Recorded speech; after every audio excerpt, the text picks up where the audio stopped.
songs my mother told me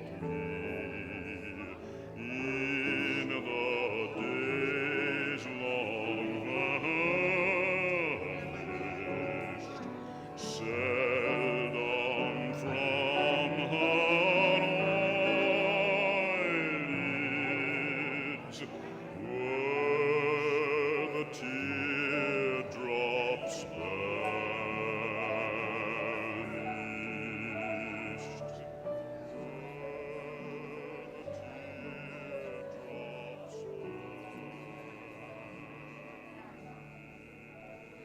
Now I teach my children each melodious measure. Oft their tears are flowing, oft they flow from my memory's treasure.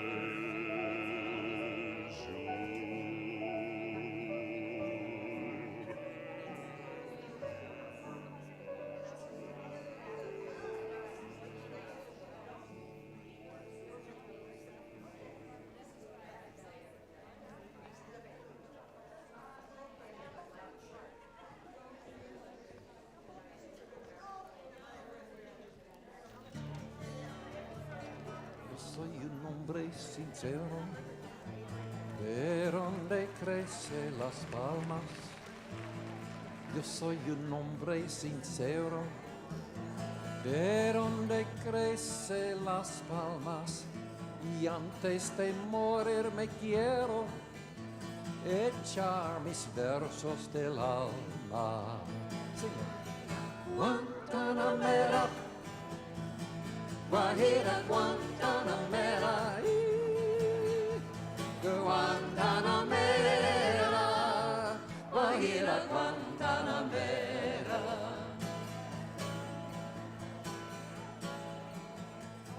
Mi verso es de un verde claro y de un carmín encendido.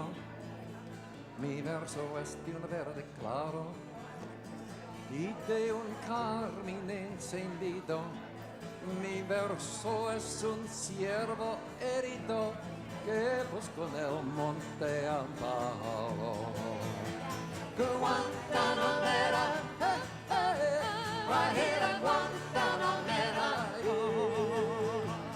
Guantanamera, Guajira, Guantanamera. The verses were written 90 years ago by Jose Marti.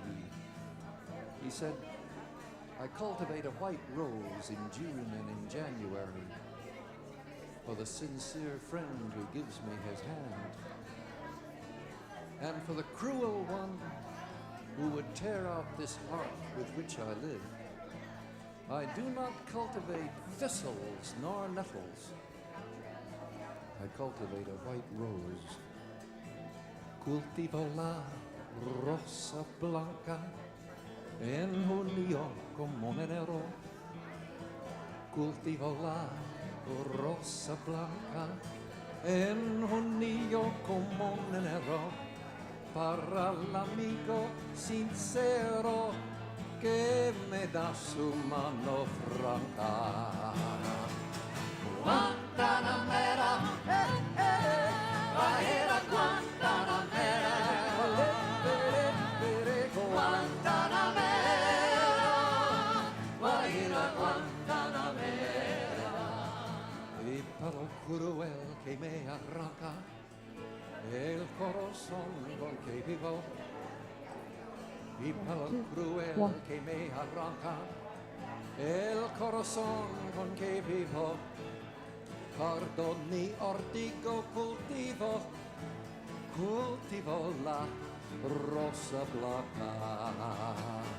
Guantanamera, Guajira, Guantanamera.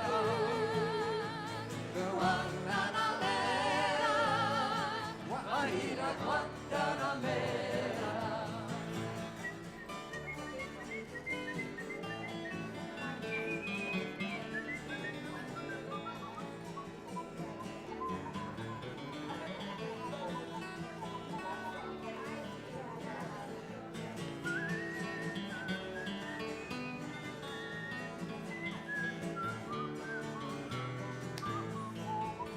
Con los pobres de la tierra quiero yo me suertechar.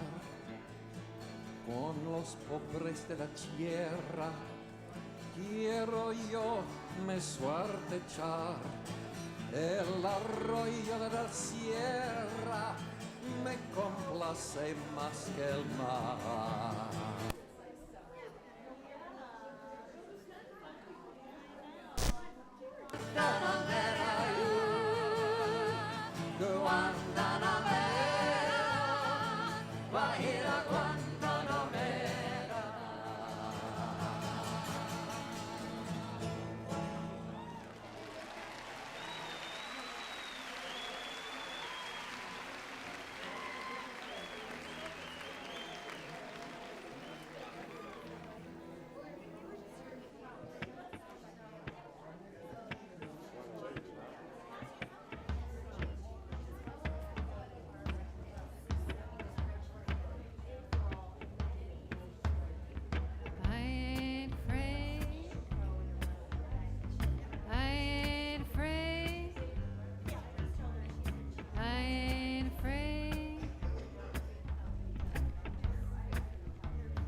to start really soon, but we want to get everyone from the social hall in this room.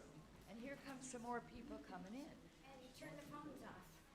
And please turn your phones off. Phyllis, you need to put your face right in the mic. Yeah. Put my face right in the mic. How's that? Can you hear me? People are still coming in. You actually want to talk into the top. All right. Here. Is that better? Ooh, it's very. I think Marcia Heath is still out there. Is Marcia? Is she outside, Marilyn? Huh. Stan, you want to just pick them all up and carry them in here?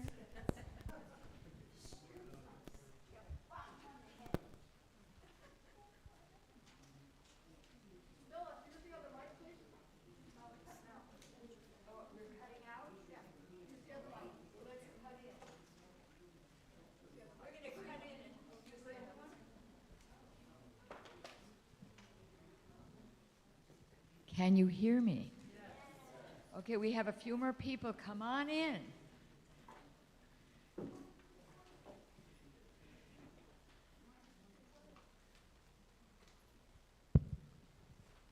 Phyllis was the one who created the plan for today many, many months ago. She said to me, Phil, I'm the other Phyllis. You're going to be the MC, and I'm making a lot of plans, so you better start getting to work. This is 5 months ago, okay? Here are the songs. Here is the order that the songs will be sung in. And we're going to begin with Here Comes the Sun. And I want to let you know that this man here is Blaise Bonpane, whose father was a marvelous activist in LA when Phil lived there. And he ran for office. Did he go to jail sometimes too? He went to jail. His dad went to jail. Another comrade of Phyllis's. So here is, and you live in LA? No, not anymore. Where are you now? Not in Arcata, California. Arcata, all right. And this man is Fred, and he's, what is correct? This is Paula Leroy's ex-husband. They're still good friends. Isn't that cool? As it should be. Here Comes the Sun. And this is Jeff Smedberg, our local Bernie organizer, among other things. And he is our flute player, too. And I don't know if you have the words out there, but I hope you can all sing along. This is definitely a sing-along song. Turns out it's the most downloaded song of all the Beatles catalog, so enjoy this. Here we go. This is for Phyllis.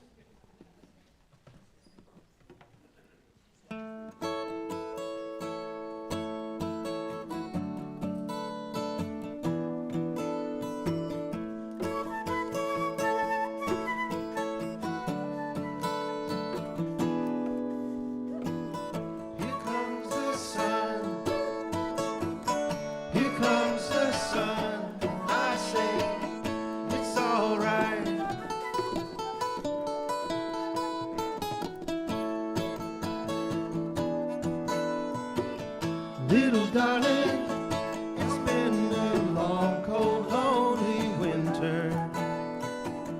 Little darling, it seems like years since it's been here. Here comes the sun. Here comes the sun. And I say, it's alright.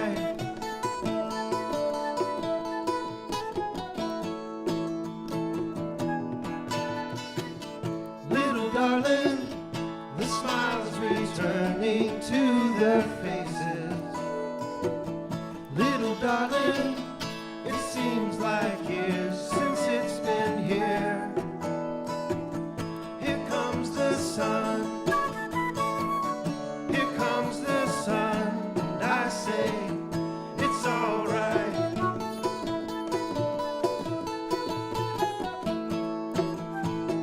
Here we go. here it comes. Sun, sun, sun, here it comes.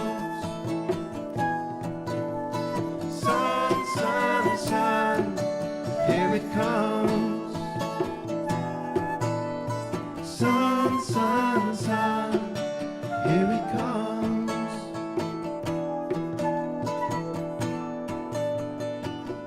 Little darling, I feel the ice is slowly melting. Little darling, it seems like years since it's been here. Here comes the sun, here comes the sun, and I say, it's alright. Here comes the sun, here comes the sun, and I say, it's alright. It's alright.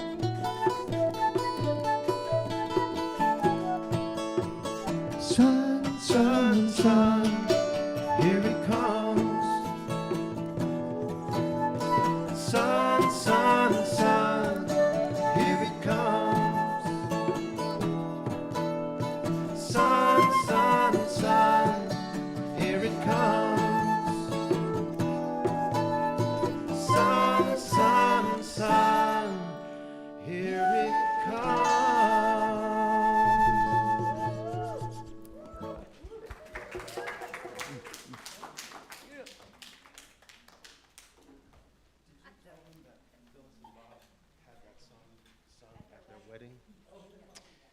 Phyllis and Bob had that song sung at their wedding. Oh, yeah. Yes. Thank you. Thank you.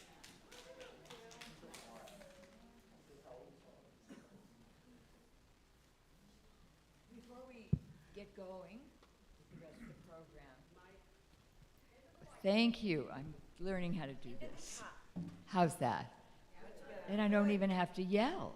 I can talk quietly. Can you hear me? This is kind of fun. Okay.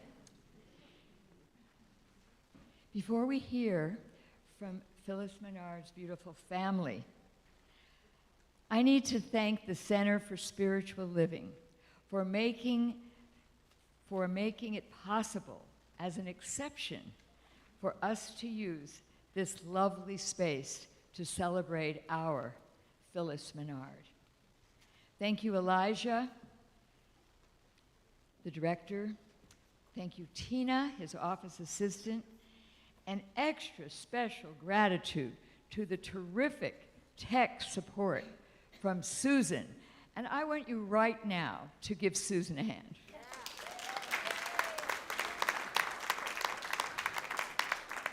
We've already made a lot of changes, and she has just rolled with it.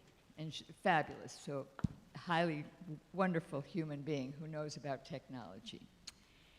And I want to thank everyone, all of you and everyone on our Phil Menard planning and organizing team for making this event happen and possible. We did it, so let's give ourselves a round of applause.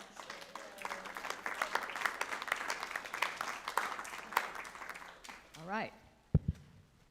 I'd like to invite Renee and Marcel and Barbara and Zaya. And also, after that, an old friend from LA, whose name I have right here, April Barrio, who will speak after the family. So will the family please come, and you can all come together.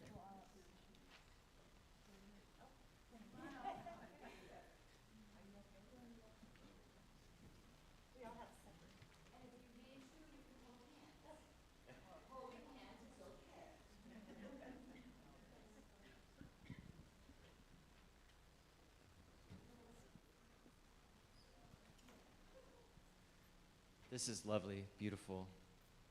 Welcome and thank you all for being here. It means so much. I also want to acknowledge all of those who are here in spirit and to family and friends who are no longer with us. What can I say? My mother was an extraordinary human being. I know you can all testify to that and how deeply she touched and inspired each one of us.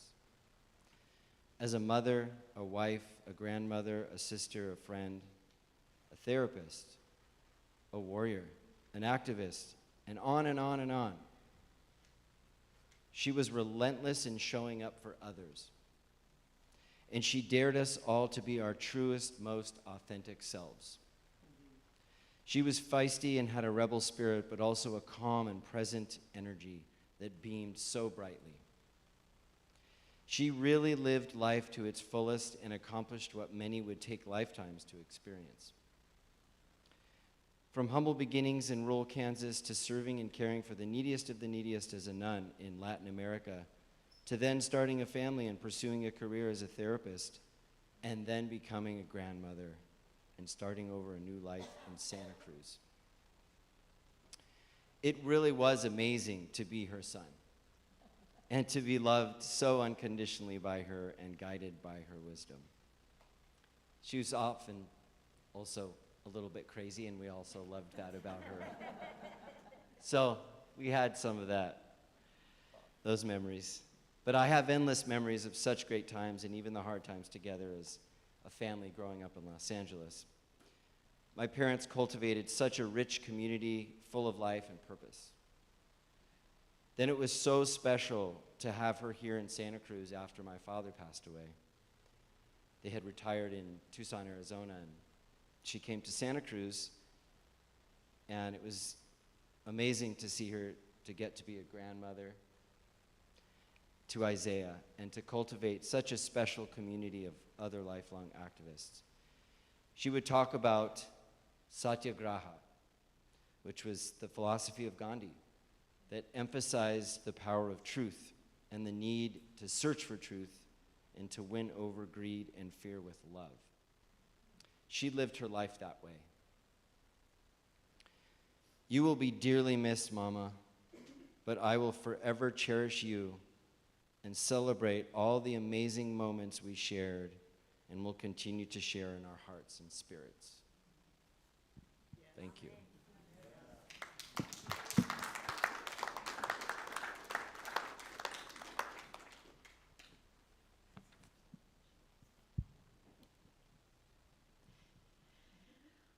So I am Barbara Menard, her niece by marriage, and I want to begin by acknowledging all of her nieces and nephews in the Huttenhoff family who were very attentive to her, especially in these last years of her life, none of whom are here.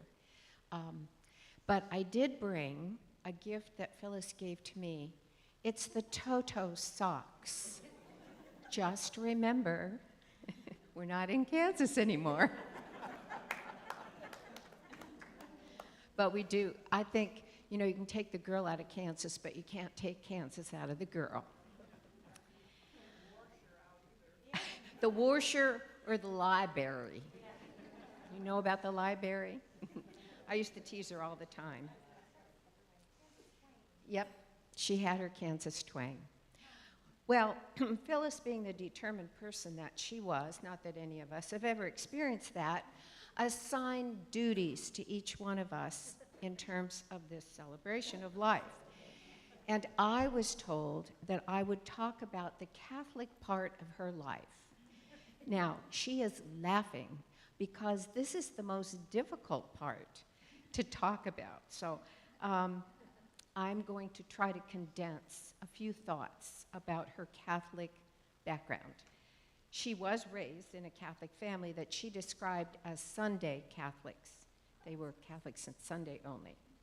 And it was quickly evident that what the church taught in terms of God as a loving father was not, sadly, her experience of her own earthly father, who was a raging alcoholic.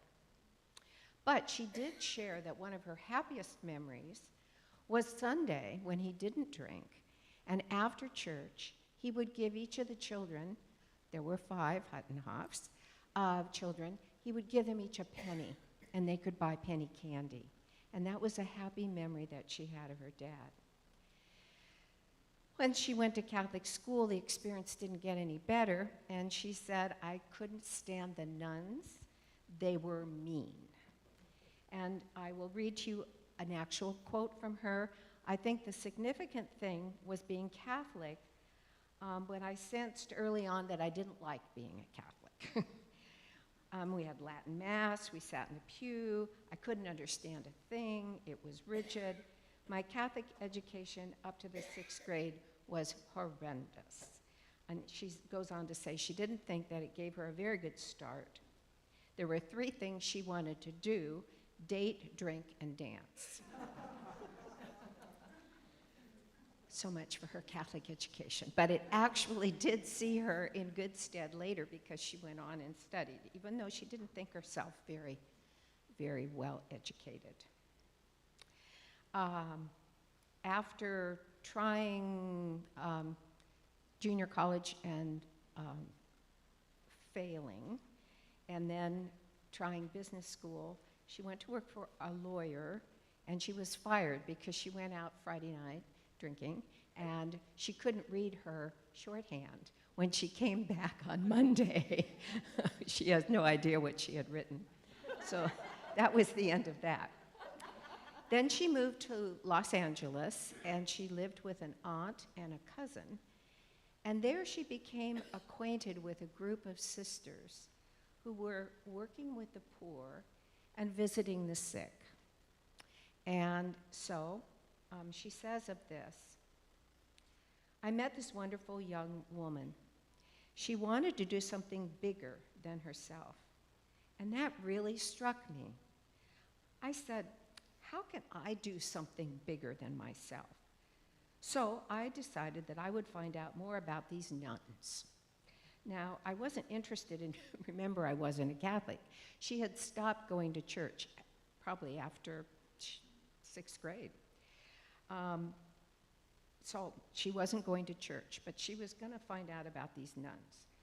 I was kind of an agnostic, but I was interested in being a little more serious about my life. And so she decided to go on a retreat. So she did. She went on a retreat, and it was during that time that she realized becoming a sister was one way in which she could be more serious in her life. Looking back after that retreat, I realized that I wasn't joining the church or religious life or being more Catholic because I loved Jesus. And there was no Peace Corps at the time, because if there had been, I would have joined that.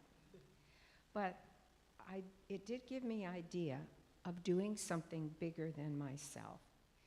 And I think of all the part of Catholicity that was her life, it was that urge to do something more, quoting Mother Teresa, really, of doing more.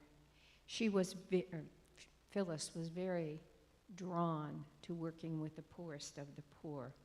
And so she followed the inspiration, the movement of wanting to become a sister, because that was a way that she could work with the poor. And she had a boyfriend at the time. On Friday evenings, if they weren't out drinking and dancing, they played bridge. So she marched in after the retreat and says to everybody, hey, I'm going to become a nun. She says, okay, I didn't really want to leave the work. Oh, wait. So that was a bit of a shock to the boyfriend, I'm sure. She didn't write anything more about him, the poor guy. So she joined the Sisters of Charity of Leavenworth, Kansas. And what was so interesting, unknown to Phyllis, her aunt was in that community. So she went back to Kansas, to the mother house, and after her 3 years of being a postulant, being a novice, and then making first vows, and then they just assigned you a job. And she said she wanted to work with orphans. And they looked at her and said, you will become a nurse, which was not on her radar at all. because she really didn't think of herself as being that well educated. But off she went to a 3-year nursing program, and she did pass, and she passed her boards. And from that time then, in the community, it was 17 years as a Sister of Charity of Leavenworth. And that community, and you'll see the picture as it's scrolling through, is a community that followed the rule of St. Vincent de Paul, who worked with the poor in France. And there are numbers of Sisters of Charity that followed that rule, including the group of sisters in France that are known as the Flying Hat Sisters, because they wore a habit where their headpiece looked like a swan flying. She was really, finally, as the years went on, put into administration in the community. She really didn't enjoy that, and she begged to go to work with the poor in Latin America. And eventually, she was sent to Peru, and she worked there and loved it. But it was while she was there, during the 60s, during the Vietnam War, and we know, those of us who lived through that time, that she began to see the real scandal of the church in Latin America, and that the church was identified with the wealthy and that the poor were being oppressed. And so it set on fire her radical movement, and the sisters became concerned about her, tried to send her to therapy, and maybe we can move her to another place where she will maybe not be exposed to some of these Marino priests and sisters that are so liberal. And of course, we know Phyllis. And once she set her mind to something, that was it. So she decided, I'm out of here. She never got permission to leave. She just said of herself, I really didn't want to leave the work, but I did want to leave the order. I had outgrown it. I got into trouble, and on it goes. And so she said, she came of her own free will, and so she was going to leave on her own, and nobody was going to stop her, which indeed they didn't. She left and didn't get, quote unquote, permission from Rome to leave. Going back to that sense of doing something greater than herself. We know that from Phyllis's life. We also know her to be very determined, as I mentioned earlier. And so I want to end not with a Catholic story, but I want to end with the Thelma and Louise story. When she was living in Tucson, she had surgery on her knee. And I went to stay with Bob because he needed to have somebody there. She had the surgery. They sent her to a rehab facility, and she didn't like it. She didn't think they took care of her. She did not think the physical therapy was up to the level that she felt she should be receiving. So she called me up, and she said, I want out of here. And so, although I'm quite a rule follower, I said, okay, Phyllis. I took a deep breath. I drove over there. I walked into the facility. I found an empty wheelchair. I didn't throw anybody out of the wheelchair. I found an empty wheelchair. I found her room. She got in the wheelchair. She grabbed her stuff, and we tore down the corridor with the doctor and the nurses and the staff running after us, screaming, you can't leave. You can't go. And we were like, out of here.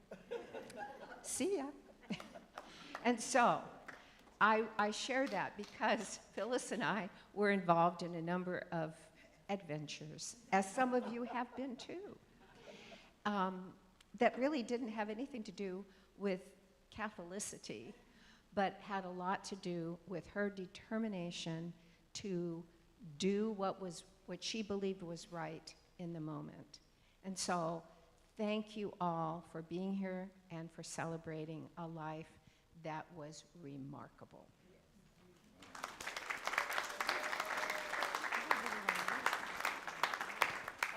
This was her cross when she was a sister. Oh, no.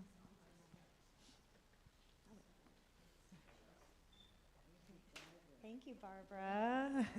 I'm not used to using a mic, so hopefully I'm Renee.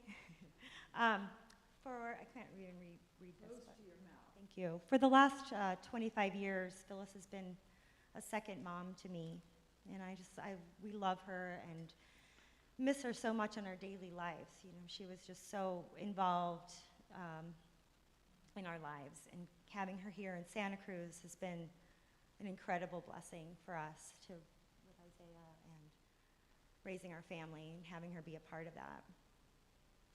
And I remember in the early days of dating Marcel, we went to LA to a big, I think it was Blaze's dad's 75th, actually, in Malibu. And I remember just being absolutely struck by Phyllis and Bob, just the powerhouse couple that they were, and along with all of their ex-priest and nun, activist, actors, amazing families and children. It was just something I had never experienced before, and the community that they had built, and I was just really intrigued by the special group of people. And I just thought, man, these people could organize a world march or something, and I think it was true. So I remember feeling like that was something I had never, just being introduced to that type of people and lifestyle. There's just so many things that I love about her and have learned from her. I can't see my own writing, but Just like her. Yeah, she just lived by example. You know, she really she cared for so many people, and so many people loved and cared for her. And she was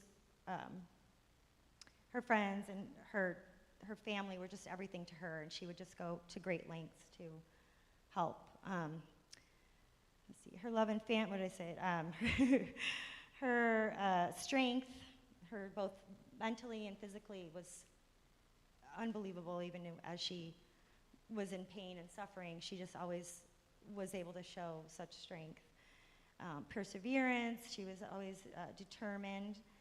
And her childlike curiosity. She always would just have so much fun with Isaiah and say, "What did you do today? You know, tell me about that." She always wanted to know who was who, all of his friends. Just being involved in every aspect. She was really interested all the time and curious. And her humor. She's always silly. She was very silly with Isaiah and playful. Get down on the floor with him.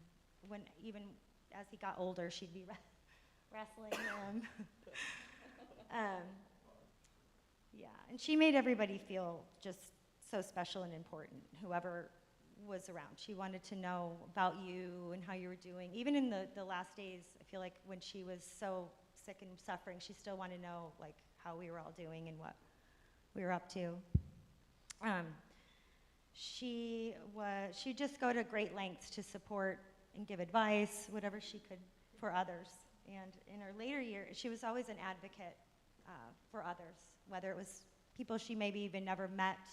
I remember she was fighting for Lori Bernstein, who was in Peru as a prisoner when we first met her, and several other people that we've known and loved, and ourselves. And then to watch her as she got older to be a true advocate for herself and for her health and her care, that was really something that I had never thought of that would be needed, but it was amazing to watch her just demand, to be seen and heard, and that was really incredible.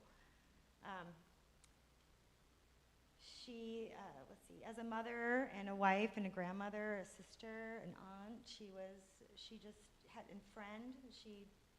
went to the ends of the earth to find ways to support and help and give advice, whatever she could do, and was always ready to help. And ready with her clipboard, her Post-its, her overflowing bags of books with highlighted things that we might want to know or hear about, or things she might think that we're interested in, whether it was politics, music, parenting. She would give us clipping. I mean, you could never leave her house without a whole pile of like paper clippings or highlighted picture, circled things that she thought. And I could try to read through, but she was calendars. She's so organized with everything, every thought she would need. She'd say, if I didn't write it down, then it might not really happen or something. But let's see, she's mother and grandmother to both. She was just such a wonderful mother and grandmother and aunt to all her family and to Marcel and Isaiah and myself. And I really have learned just all the lessons and how to be a mother and a wife and a friend from her. Her voice will always, and lessons will always live on. But it was a true gift to witness and experience her journey at the end of her life. She was always reclaiming her dignity and her strength and her beauty and her grace in all the times of, it was hard, but she would always, say, I'm hanging in there, and she was. And even at the end of her very end of her life, the last days with Ellie and Jeff coming, and we had a celebration at her house, and she was joyful and exuberant, and many of you were there, and she was dancing, and that was only days before, and that was just such a beautiful and joyful moment to see her in. So,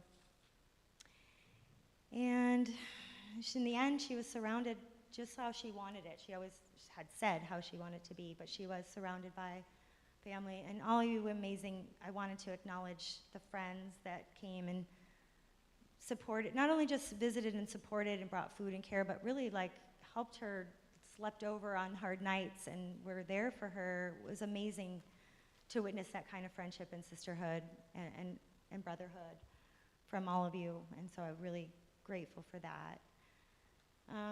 And I think, she passed exactly how she would have with the party, and then having her dear niece, Phyllis, and you amazing caregivers, Dia and your team were the most incredible, loving, and nurturing people we could have ever asked for. So in those last moments, I know she was really supported and loved and cared for, and she knew that as well and was able to pass peacefully and really, I'll just always remember that and have her, I know she's at peace and not suffering. She was really, the end was hard, and she went out gracefully. And we just miss her so much, but I appreciate you guys all being here, and I think that's all.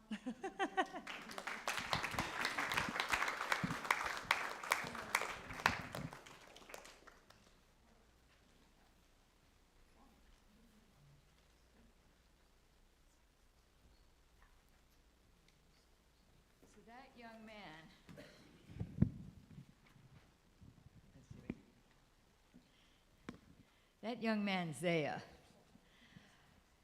anytime I called Phil, she would give me an update on soccer. A few years ago, wasn't it self-defense? Taekwondo? Oh, I can't see you this weekend.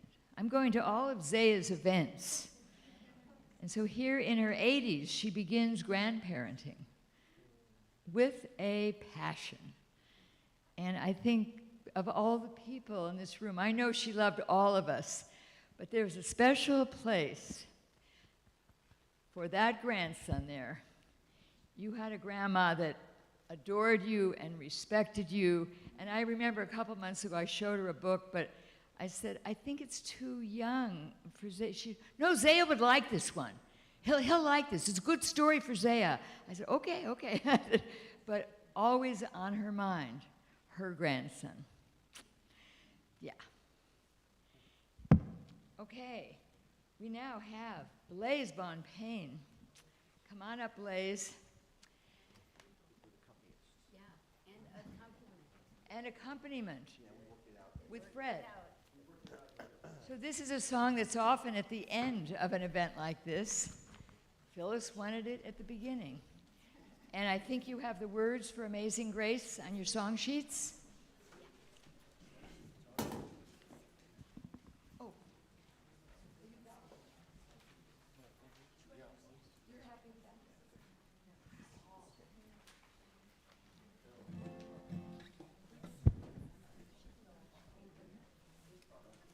What? This, Okay, April. many of you know this story, but I think it's important to say anyway. This song was written by John Newton, who was a slave trader who was sailing across the ocean from Africa, bringing African people here as slaves, when he had the revelation that he was representing Christian people when doing this. But he had the privilege of actually reading the Bible, which many Christians never did. And he realized that this was something that Jesus would never have done, as Jesus being an abolitionist himself. And so he wrote this song, and the grace is realizing the injustice that he was a part of, renouncing it, and becoming an abolitionist, becoming an activist.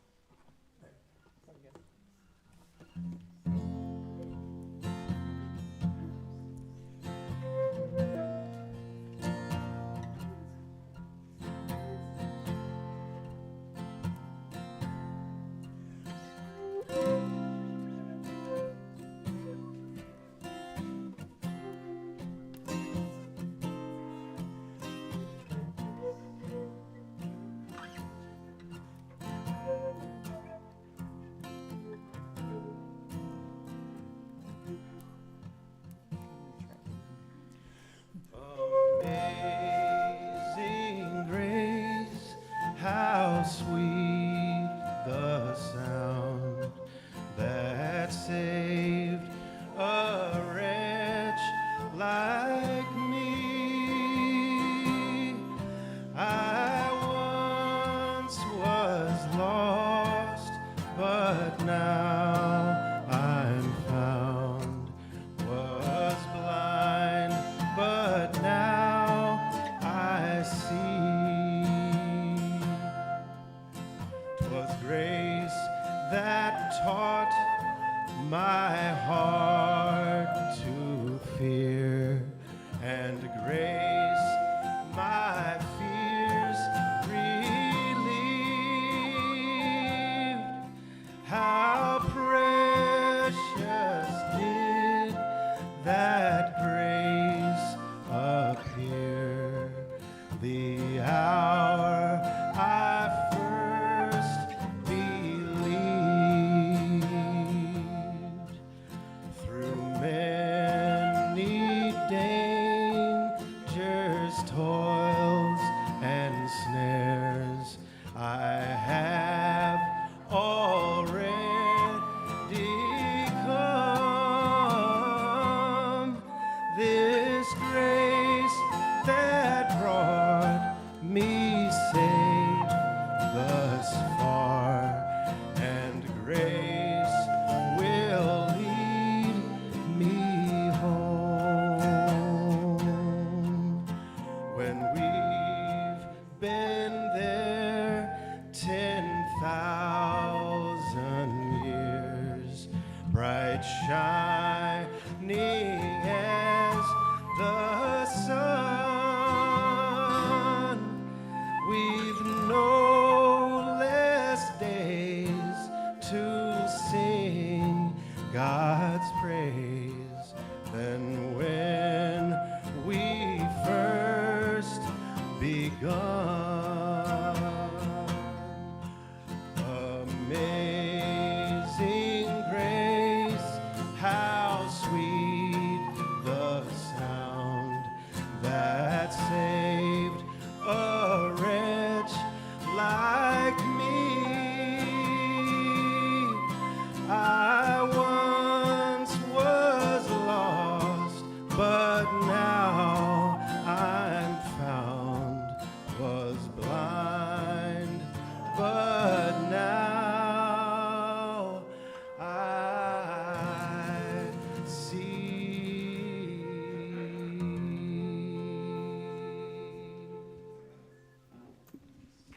Thank you, thank you. Our next speaker is a woman who goes way back to LA. And her name is April.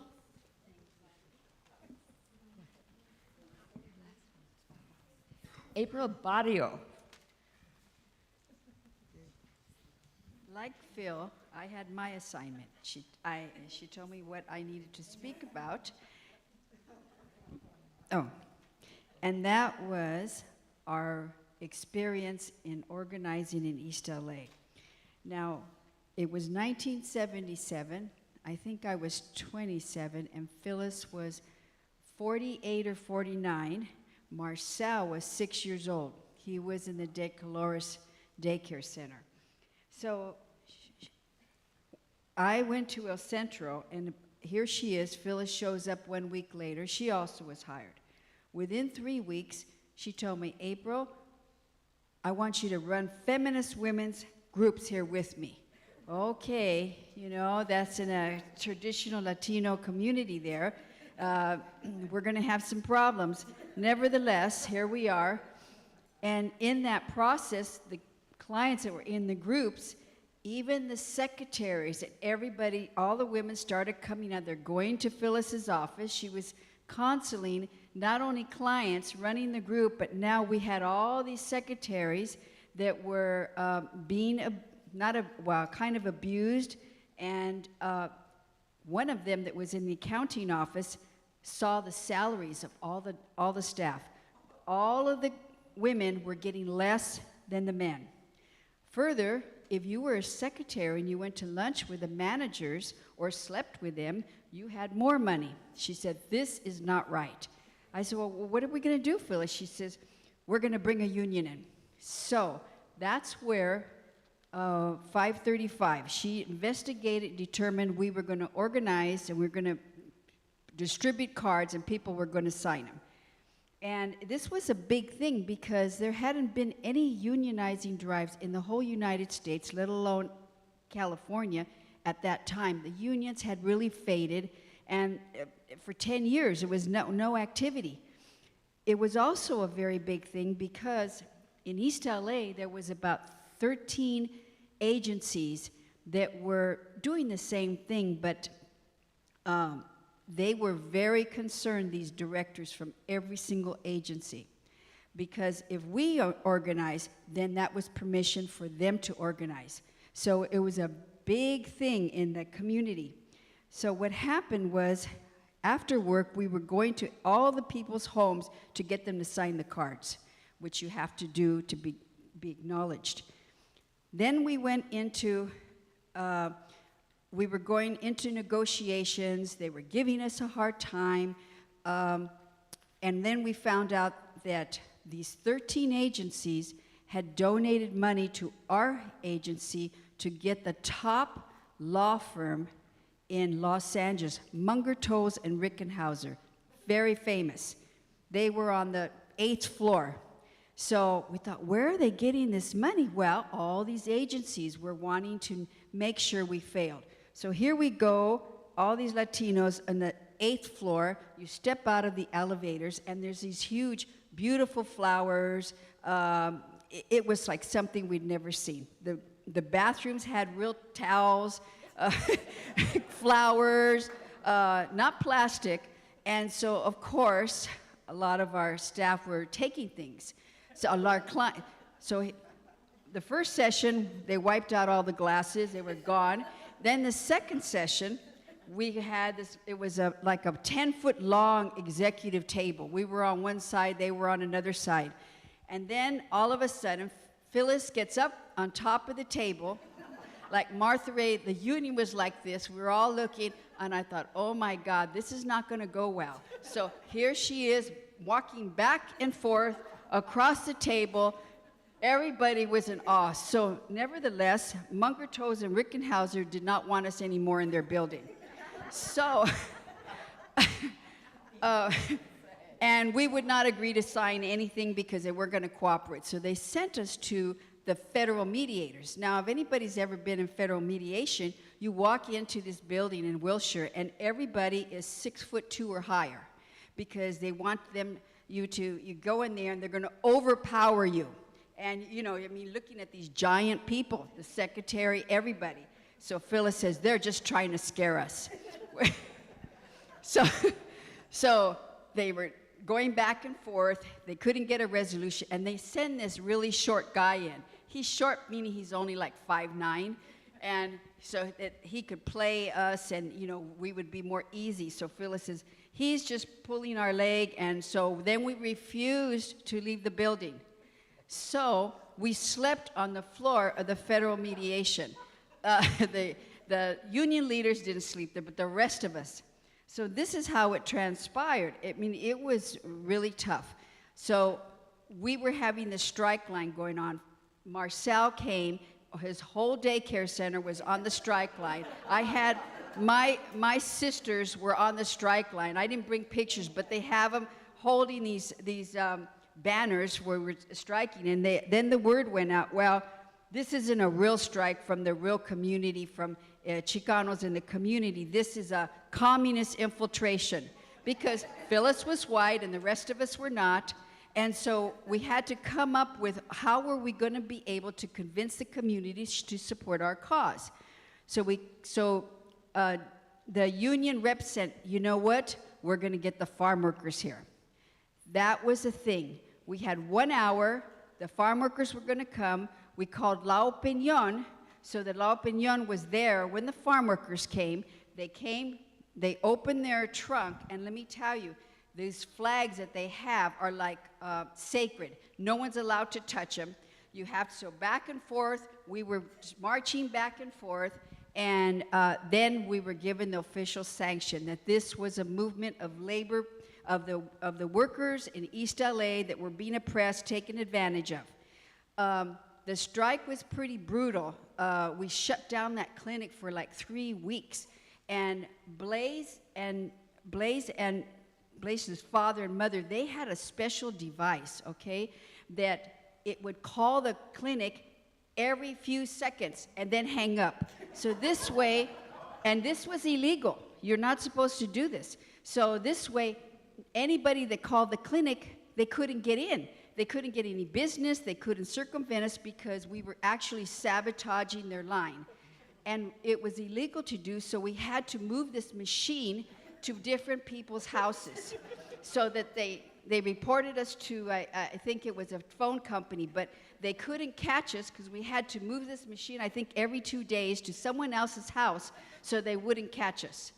The strike, we finally negotiated a contract, and then when we actually went back into the facility, then when we actually saw the contract to sign off, there was 2 clauses. One was a management rights clause, which we did not agree to, that they could fire anybody at will, that they could move you around, do whatever they wanted. We're not going to go along with that. And another clause was that they couldn't discriminate against anybody for sexual preference or whatever. And I said, Phyllis, this is not going to go good. I could see that the Latinos here are not going to go along with it. But there we were. She says, we're going on strike again. So this time we went out on strike. It got very, very vicious. She befriended the gypsies across the street, and the gypsies worked with us on sabotaging and doing harm to the agency, in the sense that with cameras and security guards, they snuck in and they slashed the tires of everybody's car, particularly this one accountant that came in his Cadillac that gave us the finger. So by the time work was over, he went out to get in his car, and all his tires were slashed. Now, when you have that many tires slashed, you can't take that car out. So a big truck had to come and put this car on the platform so he could take his car out.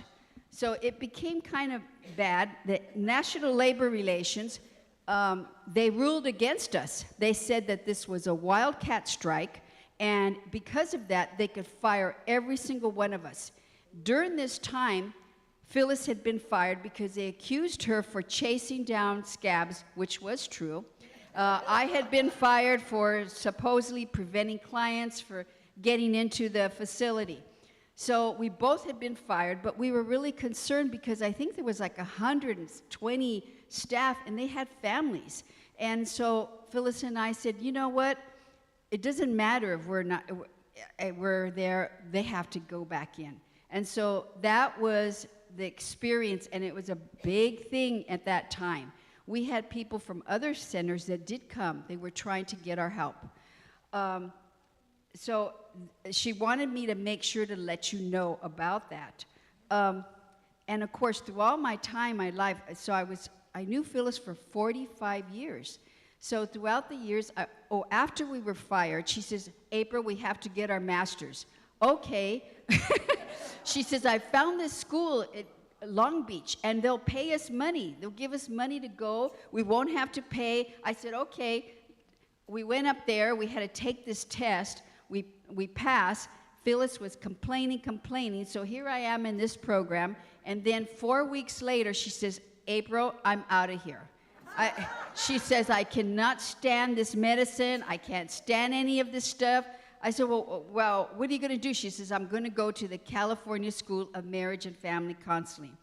And she says, and my great aunt, some aunt gave her a $15,000 check, and then she used that to pay for her school. Meanwhile, I'm stuck there, and it was perfect because I went my path. To become a nurse practitioner was really where I belonged. And then Phyllis went her path to be a marriage and family counselor and set up a business in the Yellow House on Mitchell Tarina. She had clients going up to the second floor, and she had a pretty successful therapy practice. And they were there for a while, but as Marcel said, they moved to Tucson because Bob had been in Hollywood all his life and he wanted to be somewhere else.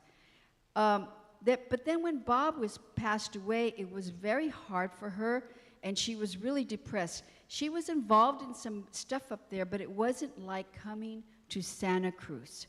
When she came to Santa Cruz, she found her home. She was so excited. There was her sister, she said, she was going to die here. She wanted to die on the streets, protesting.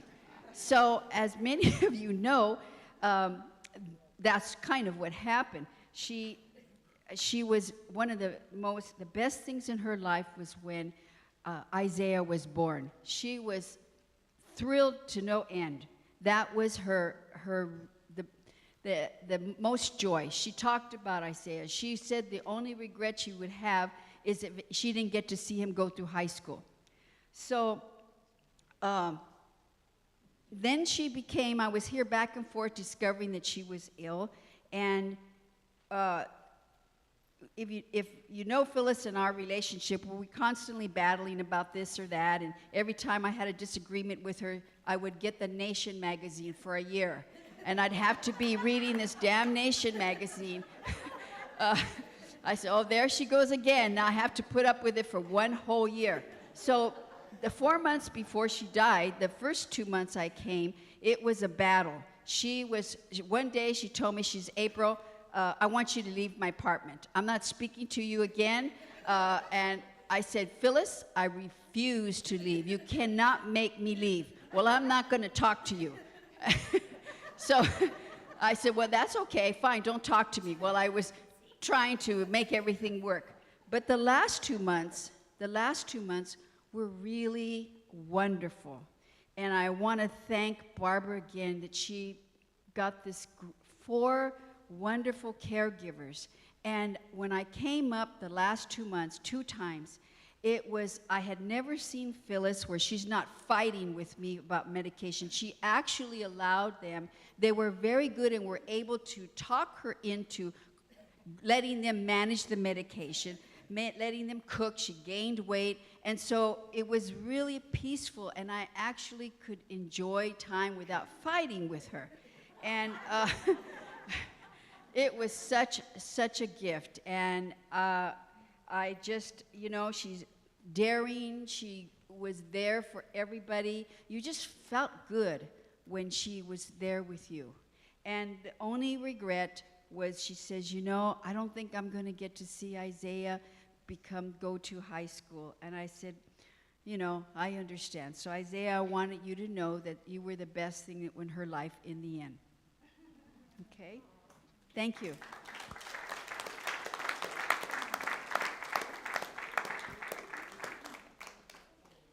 Even if you were fighting all the time, she kept saying, Phil, you can't come over because my friend April is here and I want her all to myself.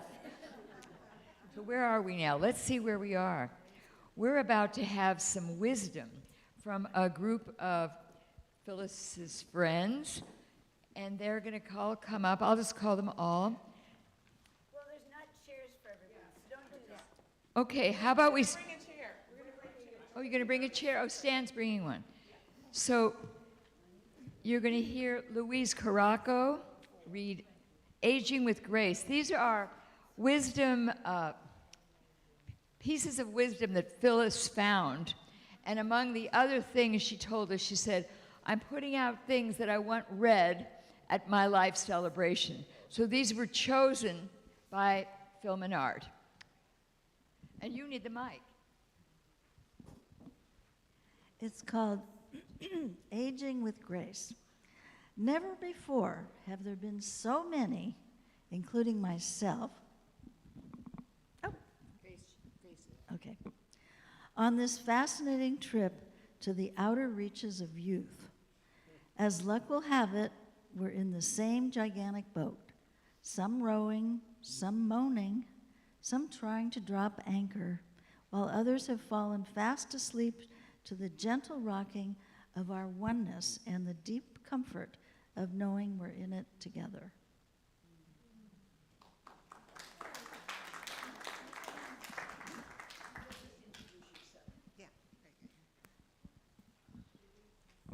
Hi, I am Sheila Carrillo, and just wanted to say a couple of words. I haven't known Phyllis well for very long, and I met her at a demonstration in the parking lot where Hewlett Packard is on River Street, and can you, yeah.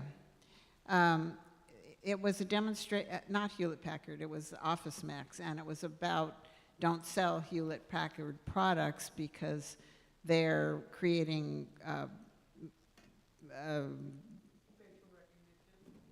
they're creating apparatus to be used in Israel and Palestine against the Palestinians. Do not buy Hewlett Packard products. And I'm shy, but I think these years of hanging around with Phyllis is helping me be more outspoken. But at that time, I was so embarrassed because she was just like out in people's faces to make sure that they knew why she was there. And I was like wanting to hide a bit. And so that was my introduction to Phyllis. And partly why I'm saying that is we all know Phyllis as being extremely opinionated. I can say that about me too. And so it seemed that she had written this on a scrap piece of paper.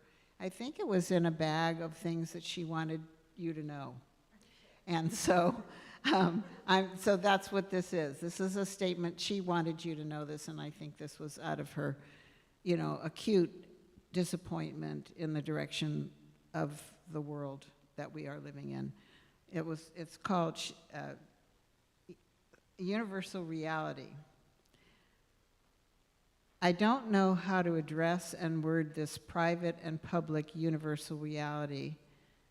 The thoughts and feelings of guilt and sadness for what our forefathers and ruthless invaders did as they perpetuated and tried to conquer many millions of native people whose land they uprooted and stole, and it's still going on big time.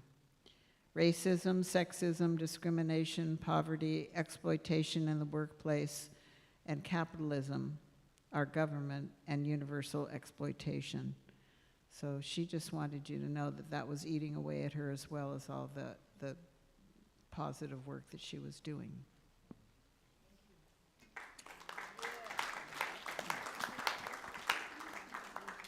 Good afternoon. I'm Stan Grindstaff. I have the little piece of paper that Phyllis originally wrote that on.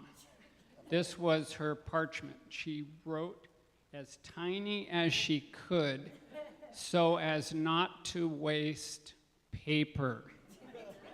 And she asked that it be read before the Apache, is that how you pronounce that? The Apache prayer.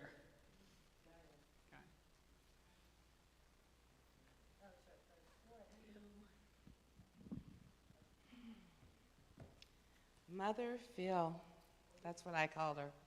I will miss her. I will miss her. Mother Phil. My name is Gaia, and I'm Phyllis's. I am her personal friend, and we did some marching together, some activism, but mainly we were just really good friends, and she just told me what to do all the time. I want you to do this, and I want you to do that. And I loved it. You know, I never resented it. It was always out of love. And yeah, so that's why I call her Mother Phil. But here we go. This is the Native American Rights Fund, but it's the Apache prayer. It's the Apache prayer. May the sun bring you new energy by day. May the moon softly restore you by night. May the rain wash away your worries. May the breeze blow new strength into your being. May you walk gently through the world and know its beauty all the days of your life.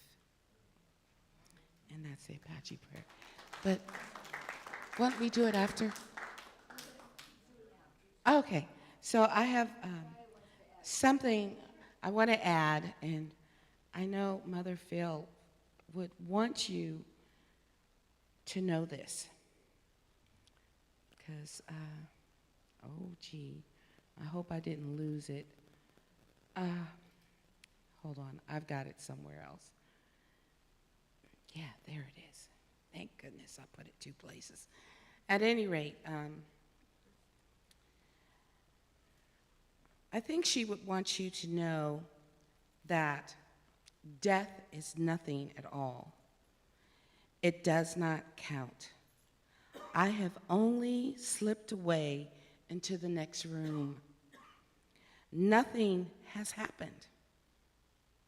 Everything remains exactly as it was. I am, and you are you. And the old life that we lived so fondly together is untouched, unchanged. Whatever we were to each other, that we are still. Call me by the old familiar name. Speak of me in the way in which you always used to. Put no difference in your tone. Wear no forced air of solemnity or sorrow. Laugh as we always laughed at the little jokes that we enjoyed together. Play, smile, think of me. Pray for me. Let me and let my name be ever the household word that is and always was. Let it be spoken without an effort, without the ghost of a shadow upon it. Life means all that is ever meant. It is the same as it ever was. There is absolute and unbroken continuity. What is this death but a negligible accident? Why should I be out of mind because I am out of sight? I am but waiting for you, for the interval somewhere very near, just around the corner, and all is well.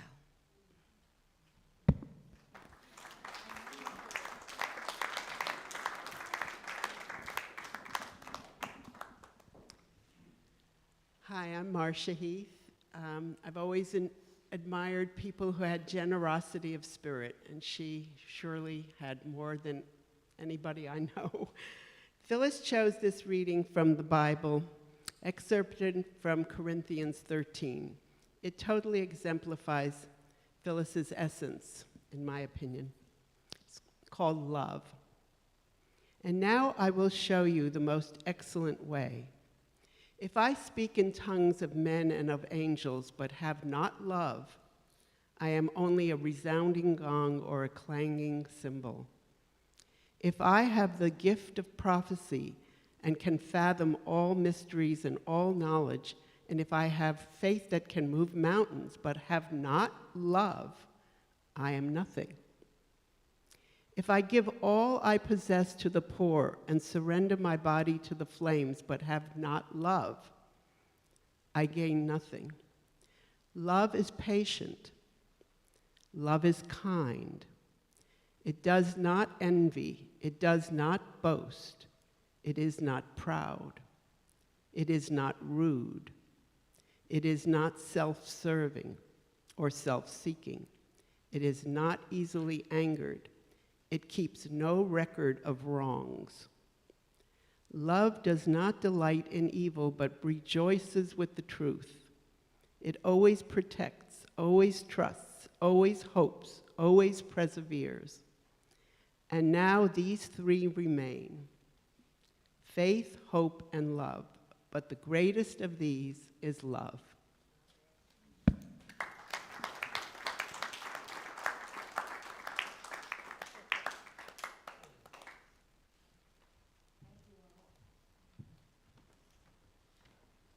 All right.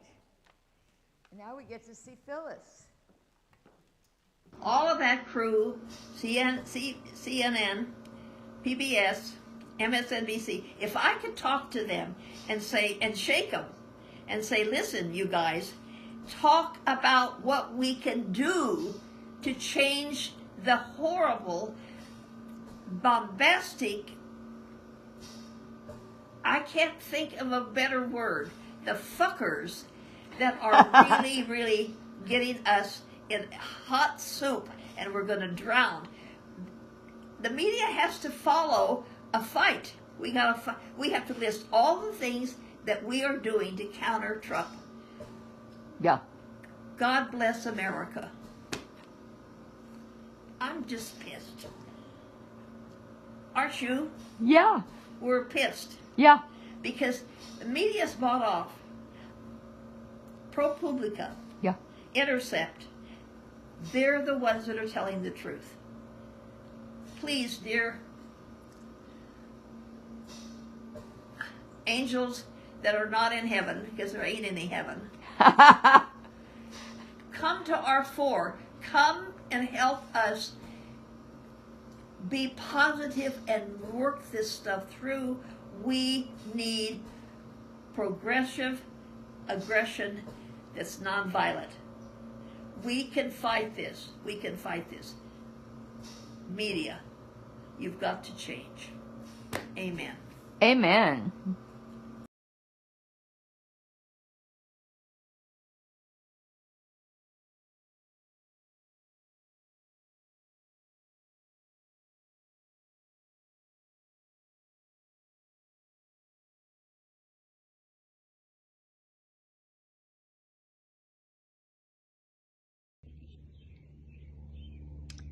Hi, I'm Paula Leroy, and I'm grateful that I get to chime in about Phyllis, who I was really honored to get to know.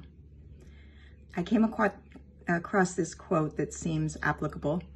She she in this case, who loved his life can love his death as well, wrote Theodore Roque. And I felt like Phyllis embraced life as she did death. She embraced death as she did life. And she had so much fun these last few years. And of course, it was because of the people, those of you gathered here, Marcel, Renee, Isaiah, her friends, her people in LA, people constantly calling her, and cousins, and some of you watching on YouTube like I am. She loved the visits. She loved protesting with some of you, and that people gave her comfort, that people were playful with her. They sang to her and with her. She loved having Shabbat and being brought to Isaiah's baseball games, even with her oxygen machine on. That people treated her with dignity and enjoyed her company, listened to her needs, her ideas, her excitement, or just sat quietly with her. She had a way of making me, and I think each of us, feel so special with her wide open arms, her beautiful smile, her welcoming laugh, her interest in our lives and in our core beings and in our activism, making sure we were still doing something. And it was really genuine, you know, it was almost ethereal, really. So I was lucky to get to know Phyllis because of interviewing her for the Endurance Activism book that grew out of the exhibit of the 100th anniversary of WILF. And I was blown away by her life, defined by activism, and that at 85, she was still dedicated to causes and active in them, which she continued to 93. I'm inspired that Phyllis firmly believed that one could make change because she had been part of making change much of her life. And that change, though, was driven by compassion for the most vulnerable and total disdain for injustice, corruption, and all those other things. Phyllis didn't just talk, which she did a lot of, pontificating on attributes of or deficits of various candidates, leaders, institutions, media, but she walked and she marched her talk. So I feel so honored to have been one of Phyllis's loved ones. It will always stay with me, her gusto, her enthusiasm, her vulnerabilities, her enjoyment of life, her voracious appetite, and openness to new adventures, and the deep conversations. For these, I'm truly grateful. As we discussed what happened at the end of life, I asked her to be one of my guiding angels. And I know her spirit will be very busy visiting each of us, urging us onward and to be the fullest expression of ourselves that we can be. We can feel Phyllis's love and embrace when we need it. So let that be our solace. And I hope to stay connected to all of you. She brought us together and has entrusted us to carry on la lucha. Thank you.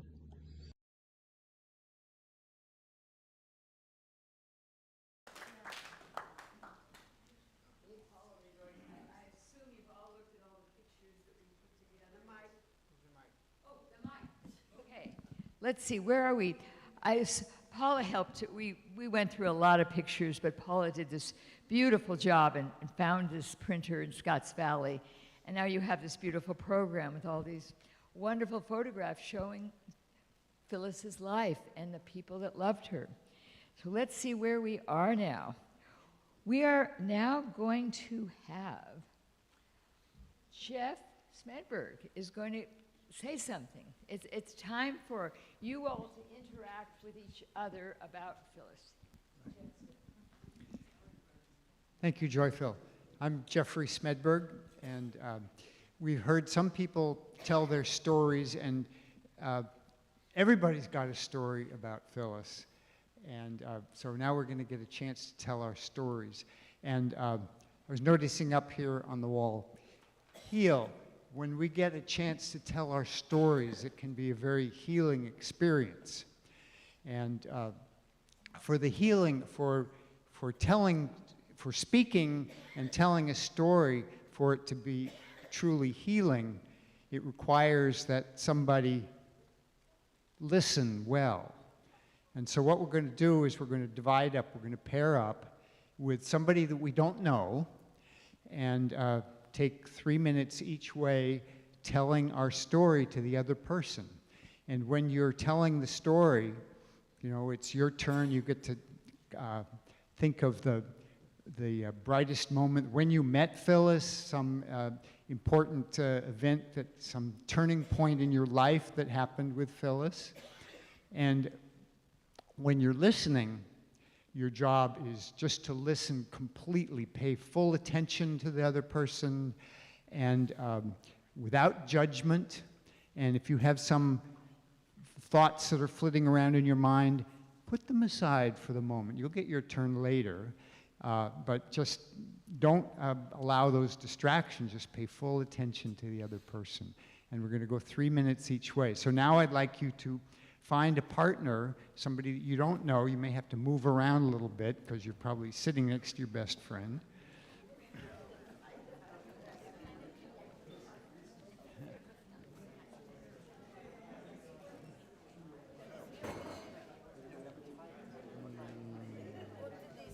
Jeffrey, we want to use our timers?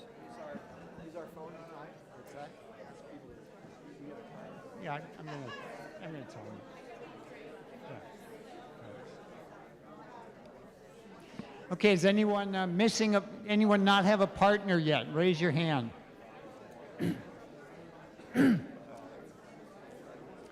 Okay, I'm assuming that everybody's got a partner, so I'm going to start the timer. You get 3 minutes.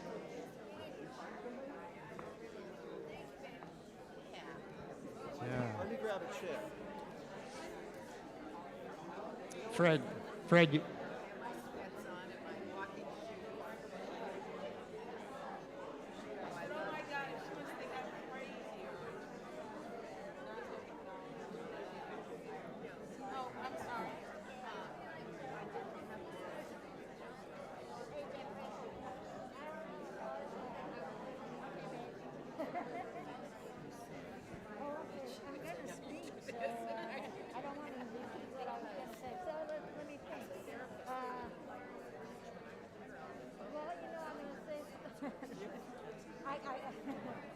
Let's see, let me think.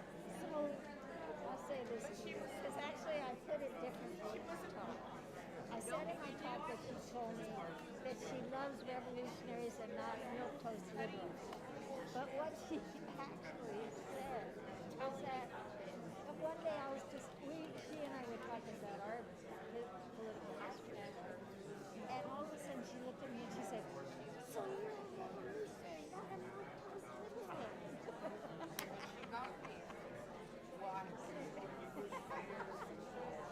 Well, I listened to her talking about it, because she was talking about working with brown berries and black pandas, and that's what I know, and what she told me about that.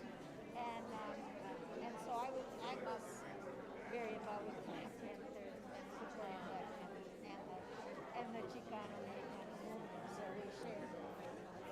Is my 2 minutes up? Is it your turn? Oh, okay.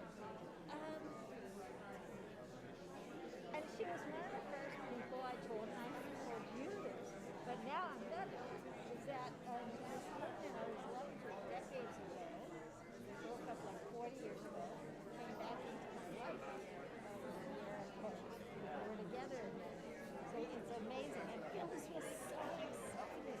She was just so delighted. She said, "You love her."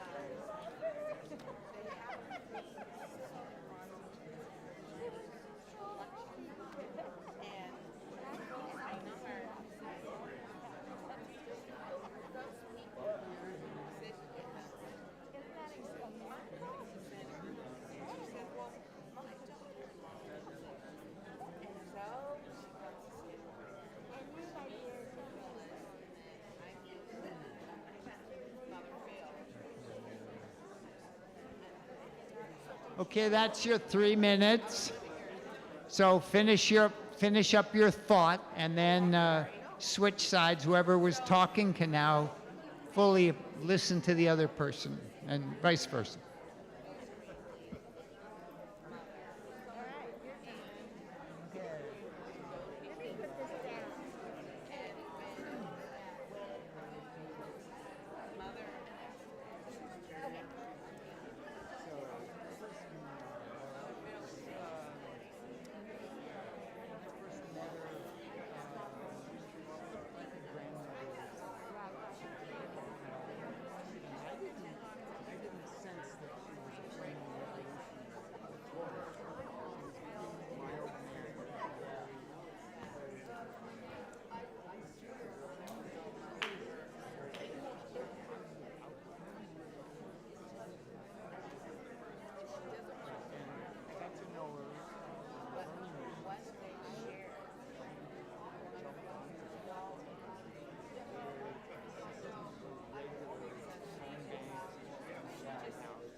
Okay, that's your 3 minutes. Thank you, everybody, for participating and sharing stories about Phyllis Menard. And if you didn't get to finish telling your story, you can meet up afterwards and finish it up.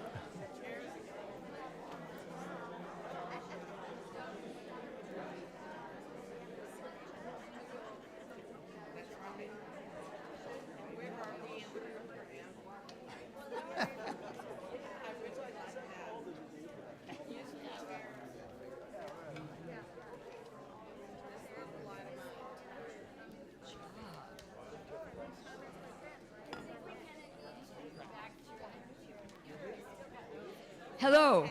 So we're moving on here, and I want to let you know there is some wonderful food in there, but we have a few more things to do here. There's some more people that are going to come up, and we also have some more fun sing-alongs.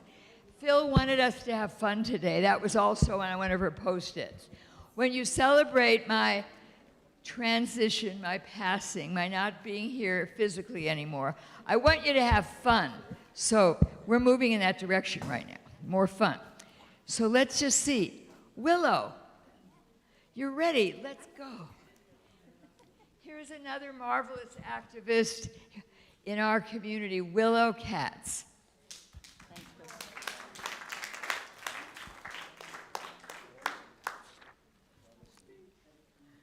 My beloved friend and comrade, Phyllis Menard bought daughter of Henrietta Anna, told me, "I have been a rebel all my life."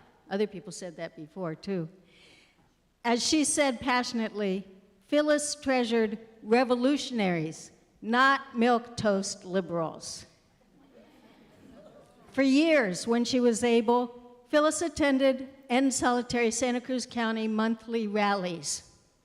At one rally downtown, members of the Watsonville Brown Berets surrounded Phyllis and listened with excitement and respect to her stories about her work with the Los Angeles, California Brown Berets. Phyllis told them that she had been a nurse at the Los Angeles Brown Berets El Barrio Free Clinic. Originally called the East LA Clinic, it operated from May 1968 to December 1970. The Brown Berets considered it one of their most important accomplishments. Phyllis also supported community programs of the Black Panther Party for Self-Defense, a model for the Brown Berets. For years after that End Solitary rally, Phyllis treasured talking with me about our long-term solidarity with Chicano Mexicano and Black Panther Party revolutionary politics and practice. Both organizations organized in their neighborhoods and barrios, fought for self-determination and Black and Chicano power, published newspapers and offered free community political education and mutual aid, ran free clinics, and agitated for affirmative action in higher education, for political representation, and for Black, Chicano, ethnic, and women's studies. Women made up 60% of the Black Panther Party and much of their leadership.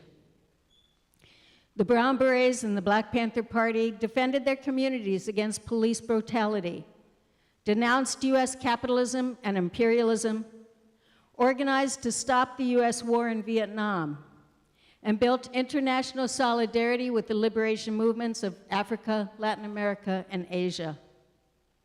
The Brown Berets supported the Chicano movement to recover stolen land in Aztlan. They supported the United Farm Workers struggle for union recognition and better working conditions. Phyllis saw the devastation of J. Edgar Hoover's official counterintelligence program's illegal covert war against the Brown Berets, Black Panthers, and other revolutionaries. COINTELPRO surveilled, personally, politically, and militarily attacked, assassinated, and framed and imprisoned leaders. Phyllis supported campaigns to free US-held Chicano, Black, First Nation, and other political prisoners.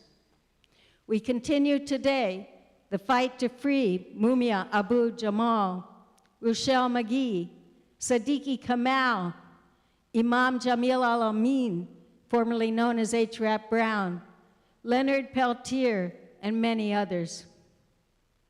At least 3 years ago, I was delighted to reconnect Phyllis with her old friend and my dear friend, Dr. Terry Coopers, who's listening to the live stream now. Terry was a doctor for the LA Black Panthers. He and his first wife, Ruth Tavlin, were close friends with Phyllis in LA, and Marcel played with their two boys, Eric and Jesse. Terry, now in Oakland, is a psychiatrist who presents expert witness, educates, and organizes to end solitary confinement torture, sexual abuse, and other prison abuses, and racial, gender, and other systems of oppression. What a joy to observe the deep love and respect shared by these two long-term revolutionary activists. Phyllis stayed committed to internationalist, anti-racist, anti-imperialist politics throughout her life, notably in her dedication to Palestinian liberation. Phyllis, as a former nun and liberation theologist, and I, as a Kabbalist, also shared spiritually. May Shekhinah, the indwelling female divine presence, bind all the levels of Phyllis's souls in the bonds of eternal life. May Phyllis's revolutionary commitment inspire and guide us in our hope and determination to envision and build the just world that we want and deserve. All power to all the people. Phyllis Menard, Bot Henrietta Anna, presente. Phyllis Menard, Bot Henrietta Anna, presente. Phyllis Menard, Bot Henrietta Anna, presente.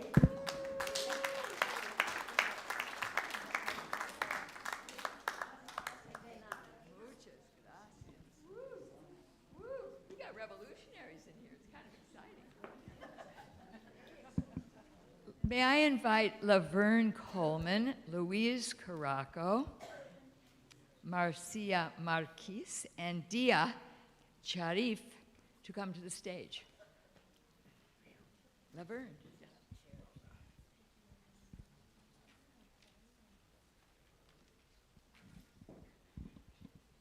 So my name is Laverne, and as a way of sort of prefacing what I'm going to read for someone else actually, I work at a local nonprofit called Women Care, and we give a wide array of free services, both emotional and practical, to any woman with any kind of cancer.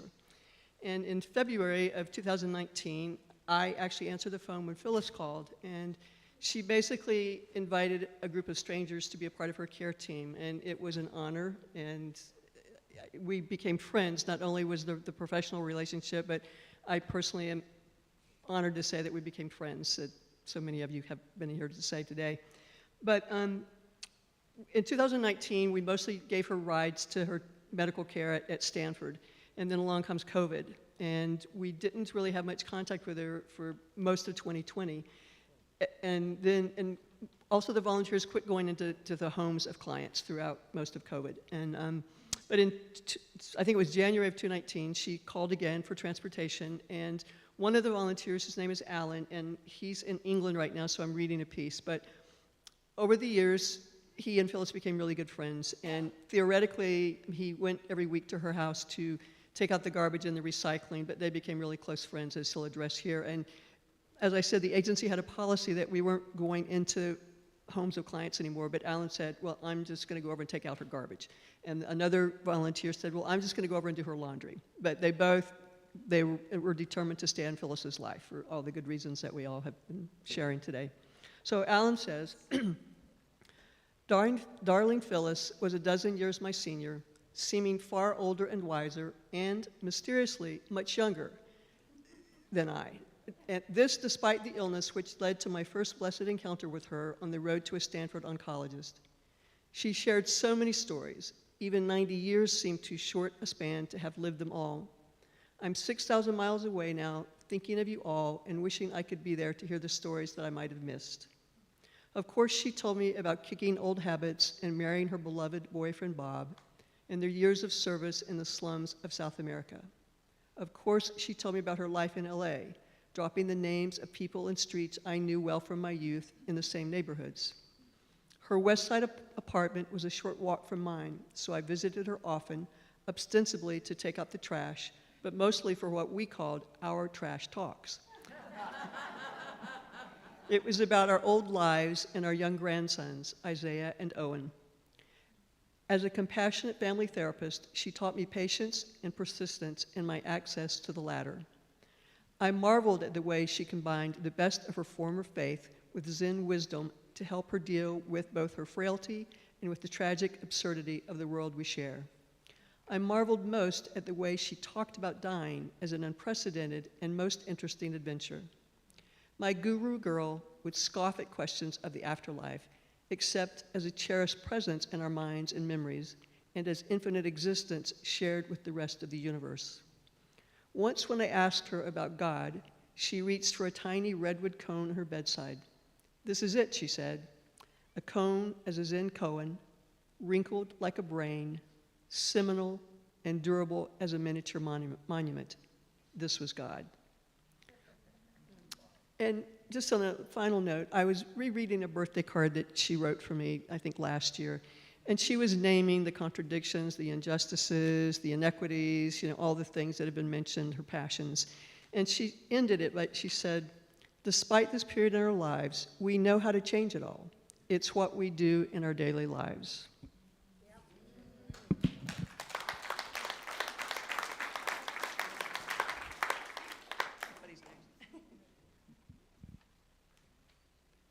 I'm Louise Caraco, and I met Phyllis when she first came to town, and we were very close friends all these years. And I know many of you had the same honor. Phyllis loved you deeply and respected you, and I trusted her with the most intimate details of my life. She had total license to say whatever she wanted and how and why I did what I did. And I didn't fight her, except for sometimes. In fact, sometimes she was downright ferocious in her opinions, and she wasn't always correct. So she'd call me up to apologize. It's kind of how she did therapy since she let her license drop. I always knew that she had my best interest at hand. I know that many of you were also members of her tete-a-tete club, and it was very noisy at times. A few years ago, I met a man, and we were in the early stages of getting to know each other.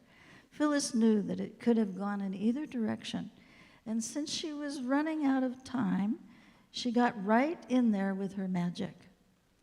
Several times she'd call us both over for her own brand of therapy. She went right to the core. She did not mince words. She forced us to wake up and fly right.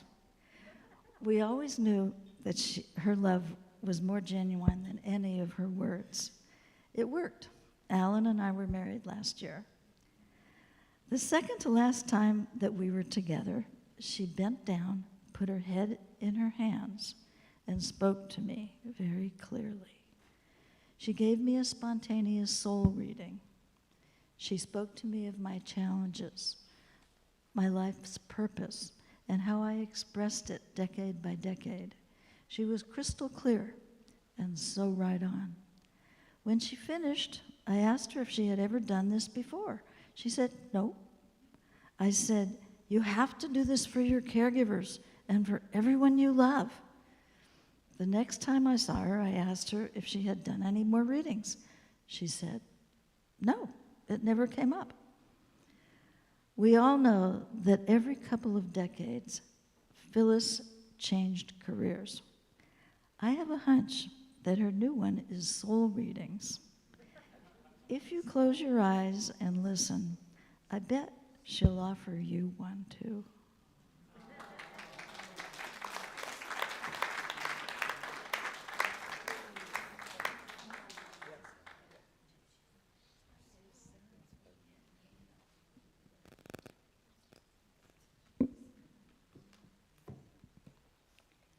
My name is Diah Sharif, and by chance I was managing the caregiving that we provide for Phyllis. I call her Phil, I'm sorry. And she always said, the only one that call Phil is you. Like that. It's too short actually to tell the story about what I know about Phyllis. Keep the mic near your mouth, sweetie. Yeah, okay. Yeah, it was too short to tell the story about Phyllis, that's what I know. But April, not just you actually, with me too. Sometimes we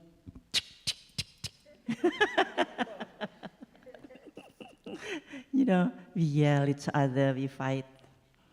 And fight mean in quote. And then finally we laugh. Finally we laugh each other. And we manage,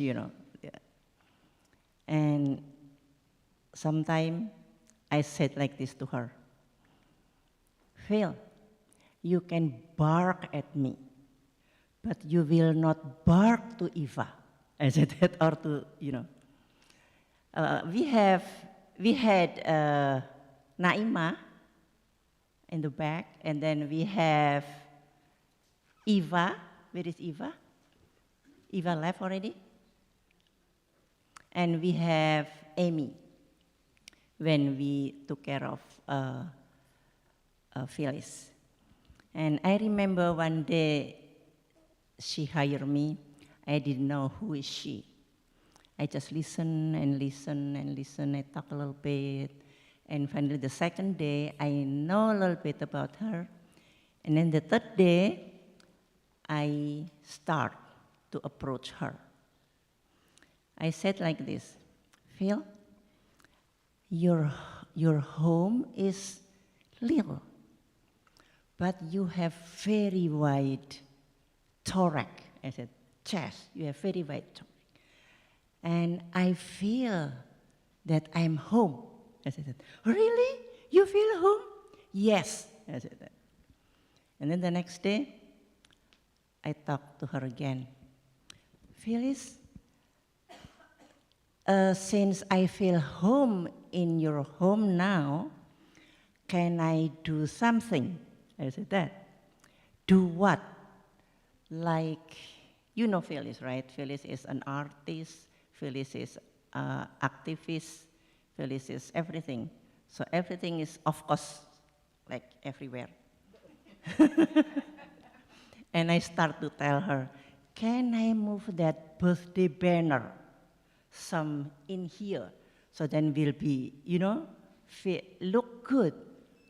And you got me, Dee. So like that, you got me, the third day. And every day, you know, we never have enough to talk and talk and talk, tell the story, and it's too short to know her. And the first day, when I remember the first day I went to her house, I saw a picture on the wall, which is somebody with scarf. And I took that picture, I saw it to her. Who is this? And then, I thought it's a caricature. Oh, this is my friend from the mosque. Said like that. And then I start to open my phone. I found myself with scarf. And then I saw to her, who is this? And she looked at me. She looked at me. I will give you a hint. What is that? The mole on the nose. I said that. And I said, oh, that is you. She said like that. And then he gave me 5. Give me 5. And then she started, please tell me about Sufism. It's like that, you know. She is very interesting, you know. And every day we talk about spirituality, about politics, of course, you know, about. And sometimes I remind her, Phyllis, you are troublemaker. What? Why? Yes. You know what? Actually, in my service, we cannot talk about religion and about politics, but you always open up. Then, we laugh, you know, we laugh each other, something like that. And one day, we all, the caregiving team, was trapped by her. Everybody, every day. Oh, dear, can you give me more day? Because Phyllis is like me so much. They will hire me more. She need more day with me. And then other caregiver will tell me the same. And another one will tell me the same. So then I said, well, she asked me to move in too. I said, she asked me to move in too. So, but then I talked to Phyllis. Phyllis, why you will hire everybody for full time in here? and then she laughed. The point is that Phyllis always make us feel special and feel important. So everybody feel that way when we help her. Unfortunately, it's very short. until one day, Barbara and I was there, and we sleep all night. Like Barbara, sleep mean, of course, you know, like a chicken, you know, up and down, like this. Yeah, but she was very peaceful. And I didn't even give her morphine. But 6 o'clock, only 1.5 is nothing. And in the morning, it's 5 o'clock, right? About 5 o'clock, she woke up and she make a sound, and I, you know, approached her, and she was, oh, Phyllis, I'm going to clean her mouth. She opened a little bit and she closed herself. She closed her mouth. And then she just, and then I called Barbara because she just managed herself peacefully. Until the end, I was surprised. Usually people are struggling, especially without morphine. And she just, oh my God. This is the first time I witnessed. Without morphine, she just left peacefully. And I remember when we talk, we always sing, you know, and she always talk about when I die, and then when you will involve, okay? You will involve in the ceremony of my life celebration. And then, okay. And I'm going to read the poem. I said, which one? And I take, okay, I will read this. Good. And he gave me 5. Okay, good. And then, you know, I will write. And Phyllis is there already. She has a very good journey to get there. And I'm going to read the poem that she approved. When I talked to her. Okay.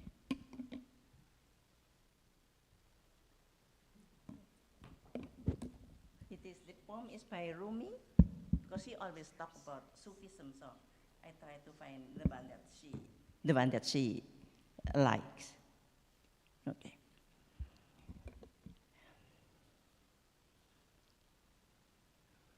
When I die, on the day I die, when I'm being carried toward the grave, do not sweat, do not weep.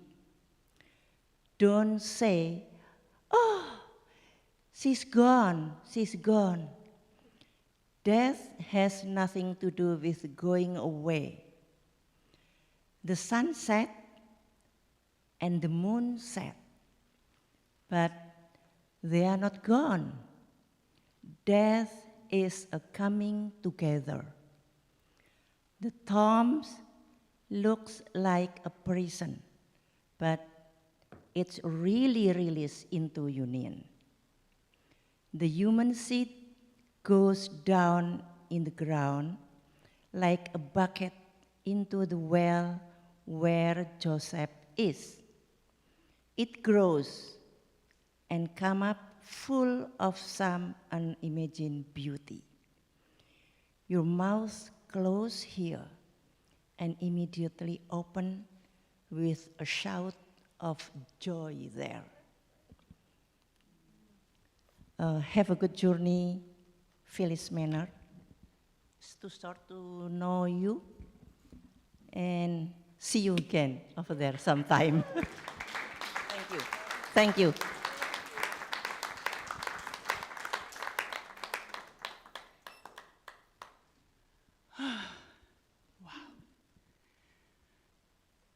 I don't even know if there's any more words that could contain all that we all feel inside about our darling Phyllis.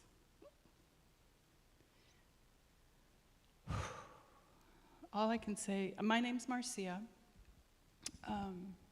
This is my son, Mateo. This is going to be hard.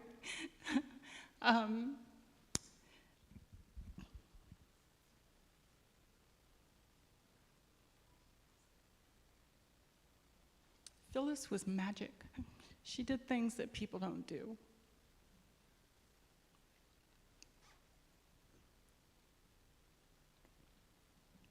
She knew what being human was, and she fought for the most human part of everything within our shared humanity. And she didn't care how far out on a limb she had to go to do that. She stood for things that people would easily turn their head to. And she did it with such grace and pleasure. It made her feel connected. And that was the ultimate piece of it, was her ability to connect to what is human in all of us. And that changed me. Knowing her changed me.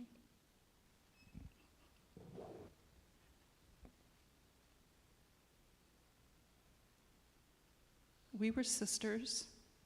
We were more than friends. We were soulmates. She was my rock. She took me through some hard things and never left my side. And you know, when you meet people like that, they change you, because they, you know, all the things in our heart that we subscribe to, you know, and try to navigate in life in terms of our ability to be present to things. Whew, you know, it's really hard to do that, being human. And the times challenge us more deeply than ever before.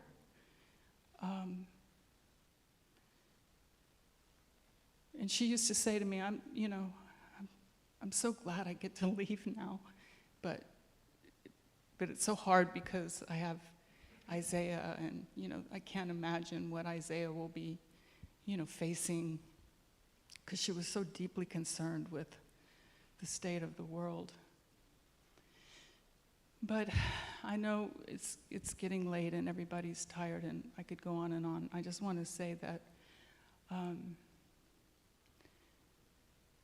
she was a fierce crusader for what we all hold, I think, as our North Star in terms of our beingness, you know.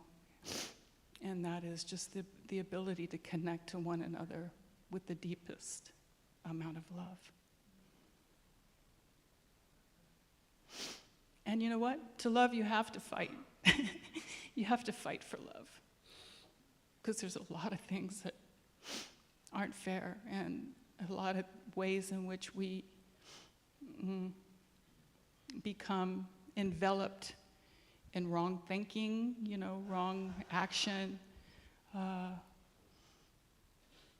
just the inability to even be present to our deeper selves, you know. And it's with people like Phyllis, when you're interacting with somebody like that, you have to go through that alchemical process, you know, to dig deep, you know. You get in there and figure it out, you know. And she was that person. She was that person. So if we can all take a little bit of that piece of her spirit from knowing her and put that into action in our personal world with ourselves, or just even our own, you know, relationship to self, and then bring it out into our relationships with others, the ripple effect, you know, is just incredible. Because I know it sounds cliche, but world peace starts with us. It starts within. And she fought a battle with me for my son, who went through something very tragic about 17 years ago. I don't need you to know my whole story, but just to let you know that something happened that you wouldn't want to happen to your worst enemy. And it took a lot to survive it, both being a parent and then, what my son went through. But she took it on.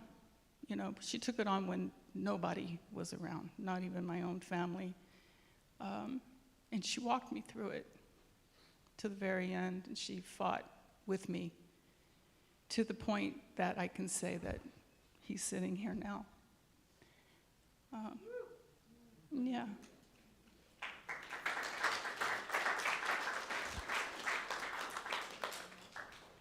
And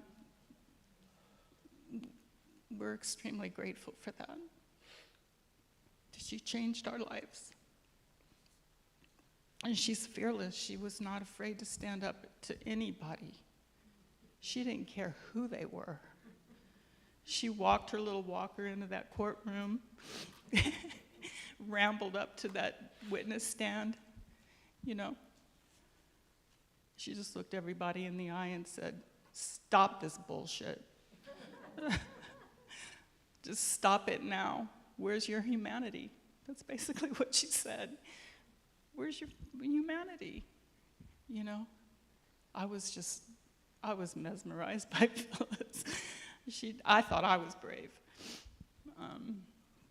But I'm just going to read a little poem, and then my son wants to say something, and then we'll get on to the merrymaking. Sorry that my little thing was kind of deeply emotional like that, but I can't really talk about it. I can't really talk about Phyllis without getting... But I'd like to just read this little poem real fast because it kind of summarizes.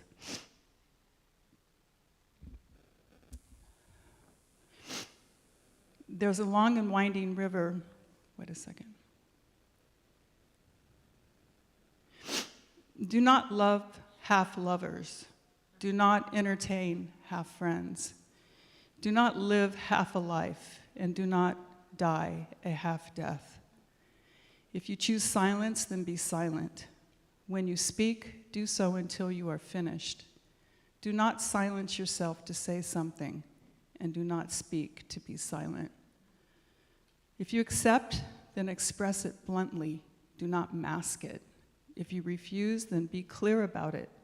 For an ambiguous refusal is but a weak acceptance. Do not accept half a solution. Do not believe half-truths. Do not dream half a dream.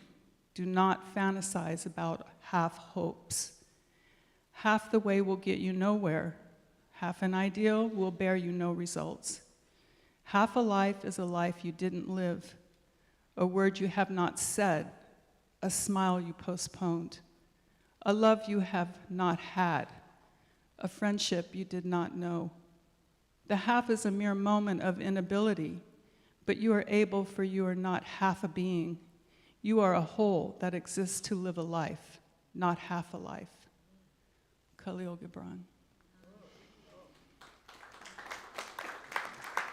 And this is my son, Mateo.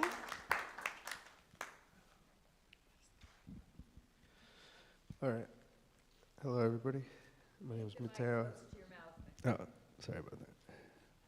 So, my mom touched on a subject, which was Phyllis basically adopted me while I was going through some serious things.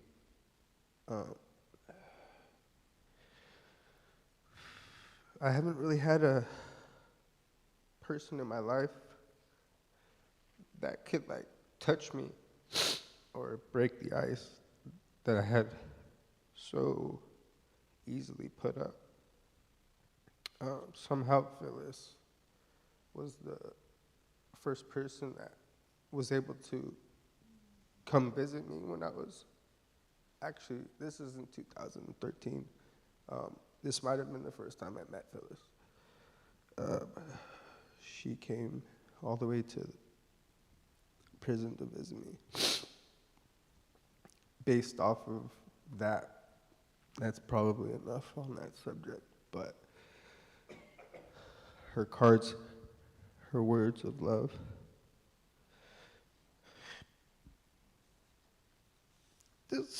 her support, and just her little cards meant so much to me. You know, this is June. This is recent. This is very recent. So, you know, she always wrote to me. Maybe that's how we can keep in touch with her. Just write to her. She always wrote to me, and I have a lot of her cards and a lot of her little notes. And she'll always be with me in these words. And she'll always be my, like, adopted grandmother. You know, and through that, you know, her family's my family. And there's no way I can't come up here. No one will ever see me cry like this in public again, so enjoy this. Enjoy this. This might never happen again. But for Phyllis, it's easy. This is not something I'm trying to do. Like my mom said, she marched her way right through the gates, right into the courtroom, past the judge, sat on the stand, and looked right at the judge's eye and was like, no, this is not working that way. Like, we're going to do it this way. So she did the same thing she did on the table and marched back and forth. She did that in the courtroom for me. So if I can't stand up here and speak some truth, then... So yeah, she motivates people. I feel she puts people in their place. Anything I ever did that wasn't up to her standard, I'd receive messages. Believe me, I have them in my phone if you guys want to see them. I have them still in my old phone. And she would talk shit to me. She wasn't like soft about it. She was like, do this, do that. So she put people in their place, and she had a skill with that, and I feel that was her little blessing. She had some sort of a, what would you call it, symphony director, but for like humans. Yeah, something like that. But yeah, so I'll always be impacted by her. When I found out she passed, I wasn't sad. I knew she had been waiting to pass. There's a little thing she wrote in this letter, which was something I think is very cute, and she just said, you know, she mentioned Bob in this letter, and this is dated January, this is 7/20/23. You know, she mentioned Bob, so she'd been planning on this, and she was excited. She is excited to see what the next chapter. So I think this is a good day, a good celebration. She's happy that she made it through everything, and she gets to go look at all her fans she has. She has celebrity, like she's a celebrity. All right, thank you.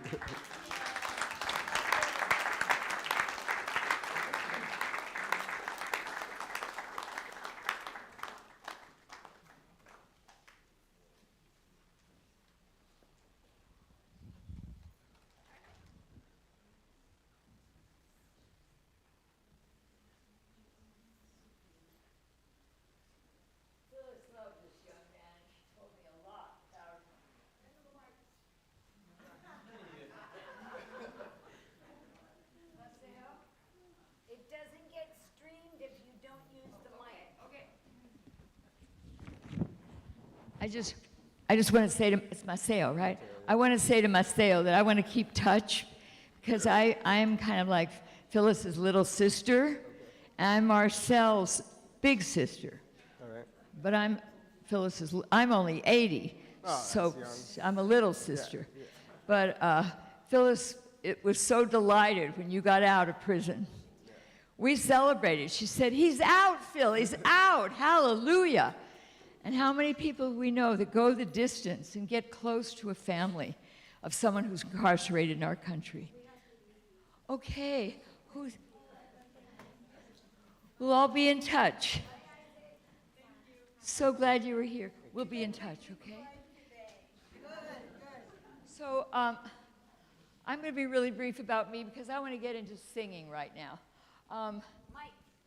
Mike. So we had fun being activists. We had fun going up the coast together. Phyllis loved it when I brought flowers over, and then we would analyze the flower as though we were Georgia O'Keeffe. She loved Georgia O'Keeffe.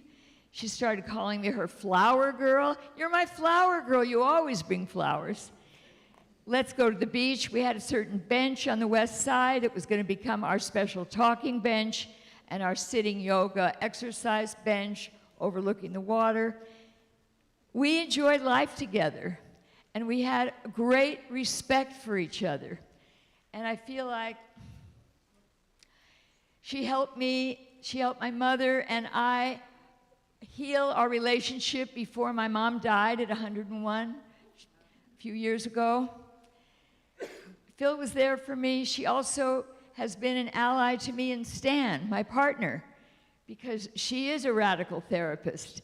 Without even knowing it, she was saying, hey, appreciate your differences, honor your differences, celebrate your differences, and then you can be a good couple. You know, we all need to learn stuff like that. Anyway, Phyllis, my mentor, my friend, and I am going to keep her with me, and I think we're all going to carry the torch. The Phyllis, wait, I want to say her middle name right. Phyllis Huttenhoff Menard. We keep her with us. And when we're in a difficult situation, we think to ourselves, what would Phyllis do? WWPD, right? What would Phyllis do? And then listen to your inner voice to say, she sure wouldn't give up. So anyway, here we go.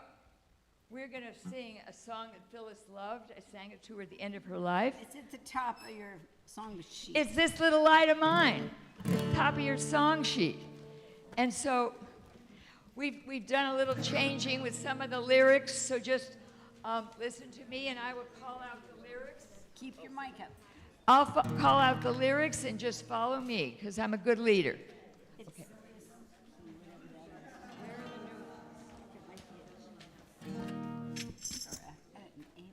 Okay, here we go.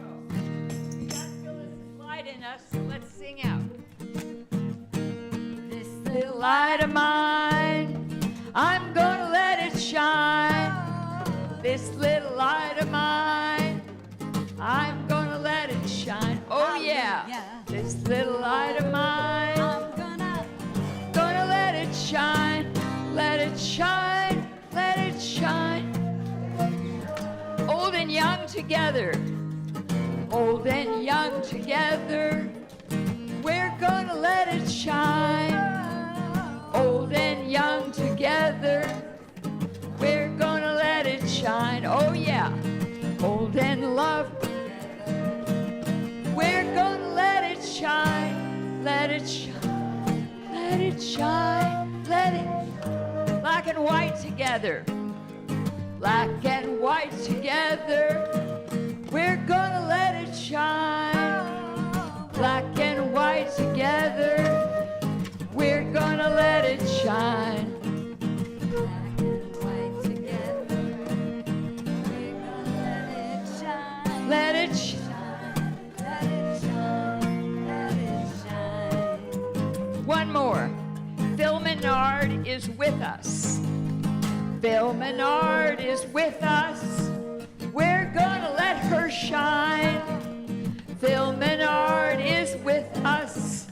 We're gonna let her shine. Phil Menard is with us. We're gonna let her shine. Let her shine. Let her shine. Let her shine. Let her shine. Let her shine. Let her shine.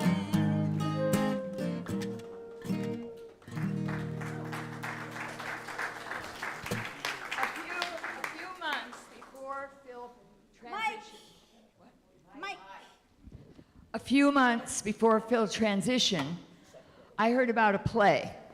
In fact, a friend of mine took me to it as a belated birthday present. And we're now going to see a little video because these actors were doing a talk back. The Sister Carita play. And I knew that Phyllis had a connection with Sister Carita when she was in LA, as well as the Berrigan brothers, Catholic priests who went to prison.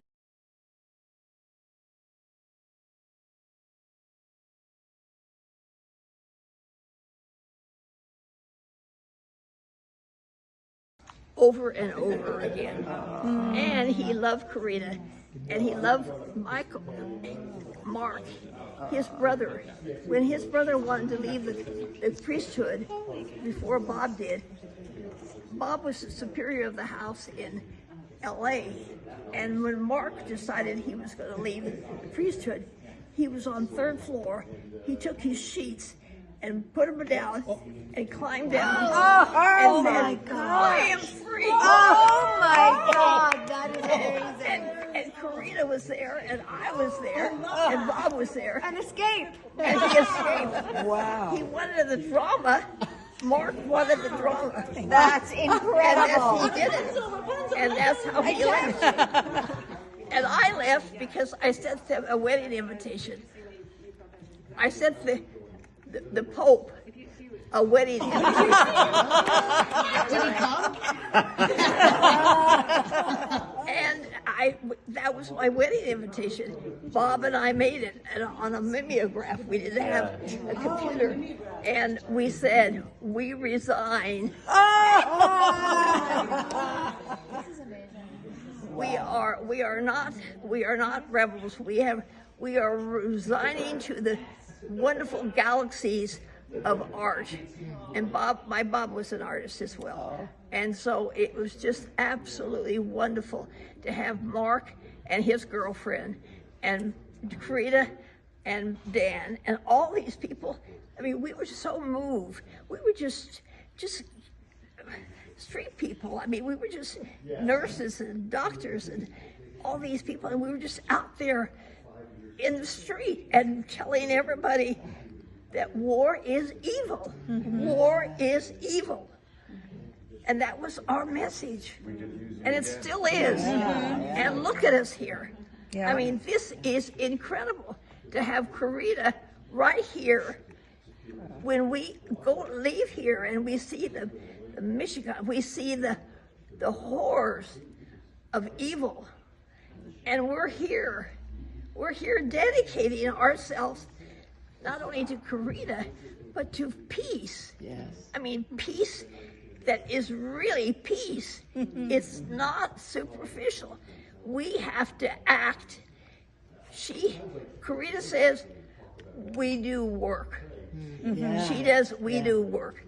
And if we don't do work, even if it's our little neighbor down the street, we have to do work.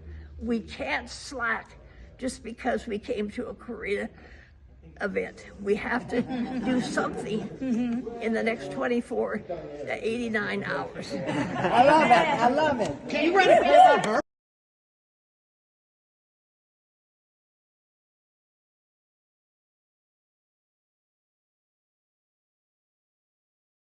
We shall not be moved. And because you've been sitting for so long, why don't we at least, let's stand up and do like we did in the civil rights movement. Let's make a big circle here, and let's hold hands or shoulders. What?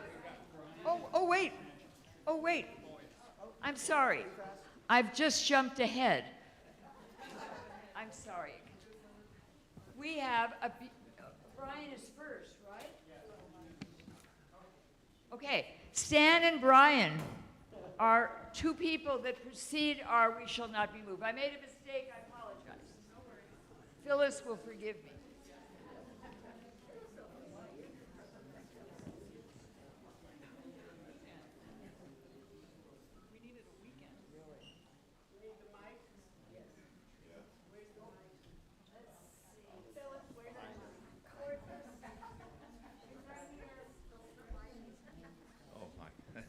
Here's the mic, okay. This is our wonderful Brian Heath. You'll hear his voice. Wow, I have to take some deep breaths.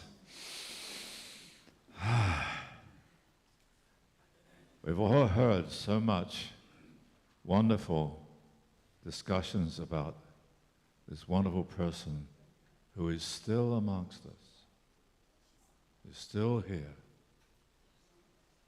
We can't see her, but she's here. So I'm going to sing a song about that.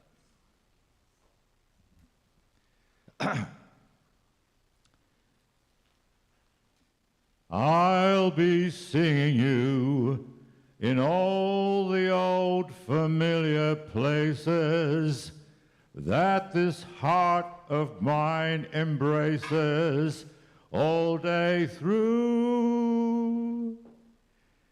In that small cafe, the park across the way, the children's carousel, the chestnut trees, the wishing well. I'll be seeing you in every lovely summer's day, in everything that's light and gay. I'll always think of you that way. I'll find you in the morning sun, and when the night is through, I'll be looking at the moon, but I'll be seeing you. I'll be looking at the moon, but I'll be seeing you.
It just seems like something Phyllis would do. Call forth the strength of the bear while the rainbow scarf emerges from the bag into the hands of the younger person in the room and his friend. Crazy. Crazy.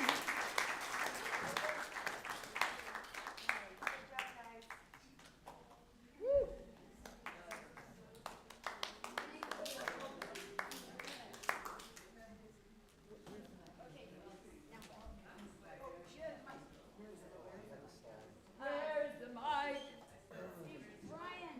Brian, how about the mic? We're going to end really soon.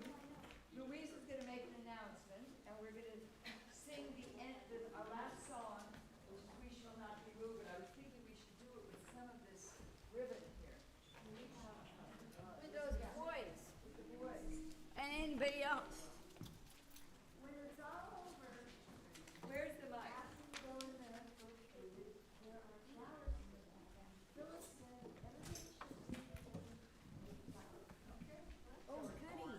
Sure. I mean, no, yeah, they're sunflowers and morning glories.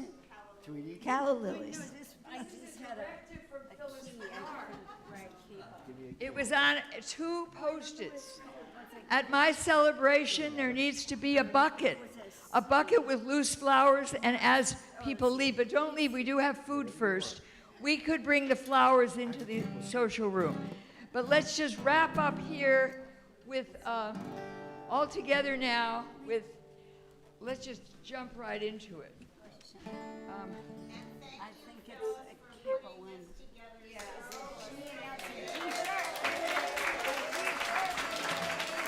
My pleasure. Phyllis Menard has a way with all of us, you know. She went the distance in her life, so she's inspiring all of us to go the distance with our life. So I wanted to go the distance for this event today. Let's start with the verse, we're fighting for a just world, we shall not be moved, just like Phil.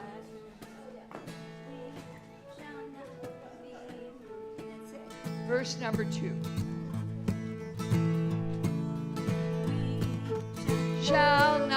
We shall not be moved. We shall not. You can stand up. Tree that's standing by the water. Make a circle. Shall not be. Human rights for Palestine. Human rights for Palestine. We shall not be moved. Big circle. Palestine, we will not. Just like a tree that's standing by the water. We shall not be. Phyllis is our inspiration. We shall not be moved. Phyllis is our inspiration. We shall not be moved. Just like a tree standing by the water, we shall not be moved. No more fossil fueling, we shall not be moved. No more fossil fueling, we shall not be moved. Just like a tree that's standing by the water, we shall not be. We're fighting for all people. We shall not be moved. Let's fight for all people. We shall not be moved. Just like a tree standing by the water, we shall not be moved. Who has an idea?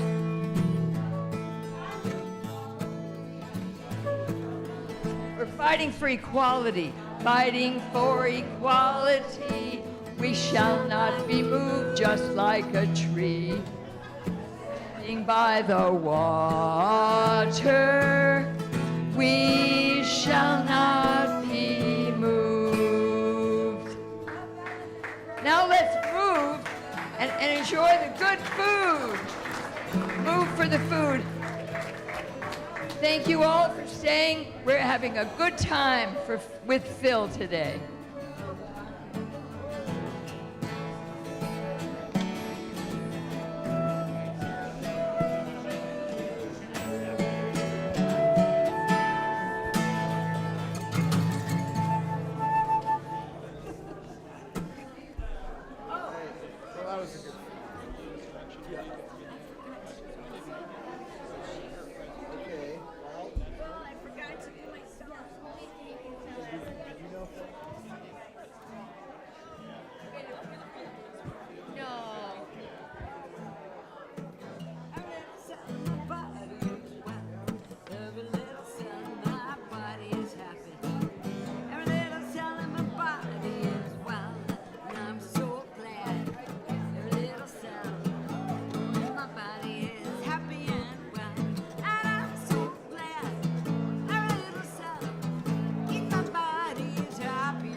Hey, there's another song that Joya.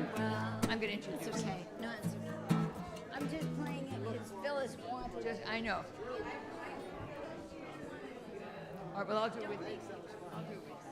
Yeah, I do it like a rope. Sorry, I kind of messed up.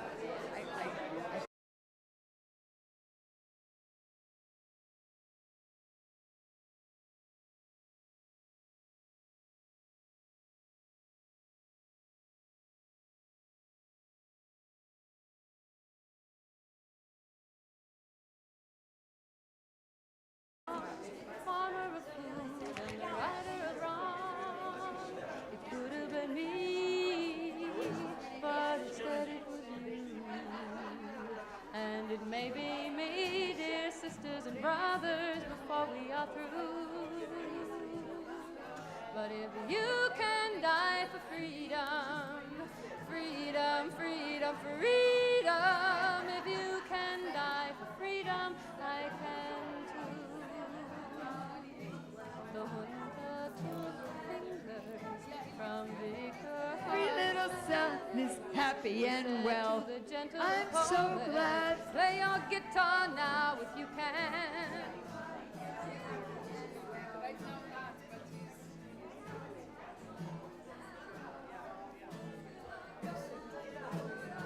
Listen to this song. Listen to this song. He's a musician. I want to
marched to the Battle of New Orleans at the end of the early British wars.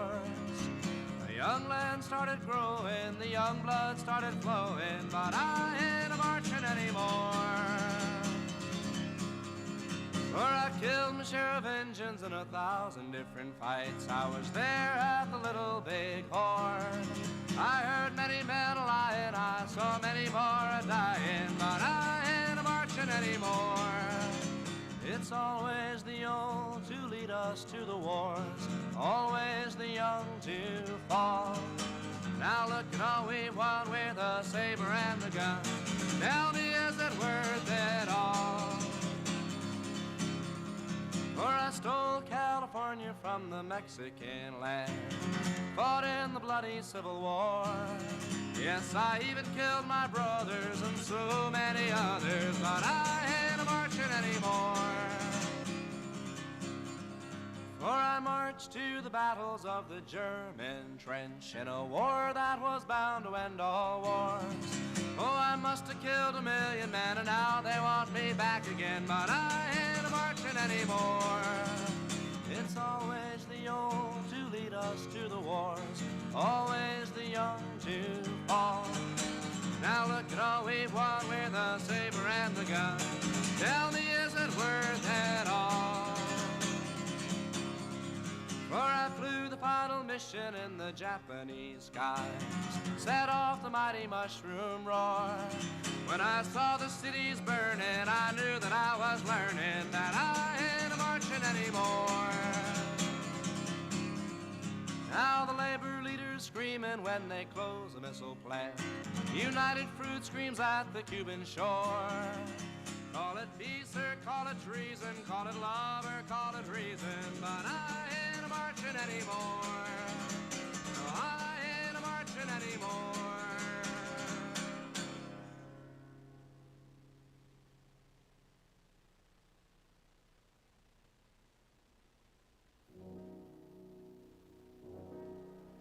Swing low, sweet chariot, coming to carry me home. Swing low, sweet chariot, coming to carry me home. Swing low, sweet chariot, coming to carry me home. Swing low, sweet chariot, coming to carry me home. I looked over Jordan and what did I see? Coming to carry me home, a band of angels coming after me, coming to carry me home. Swing low, sweet chariot, coming to carry me home. Swing low, sweet chariot, coming to carry me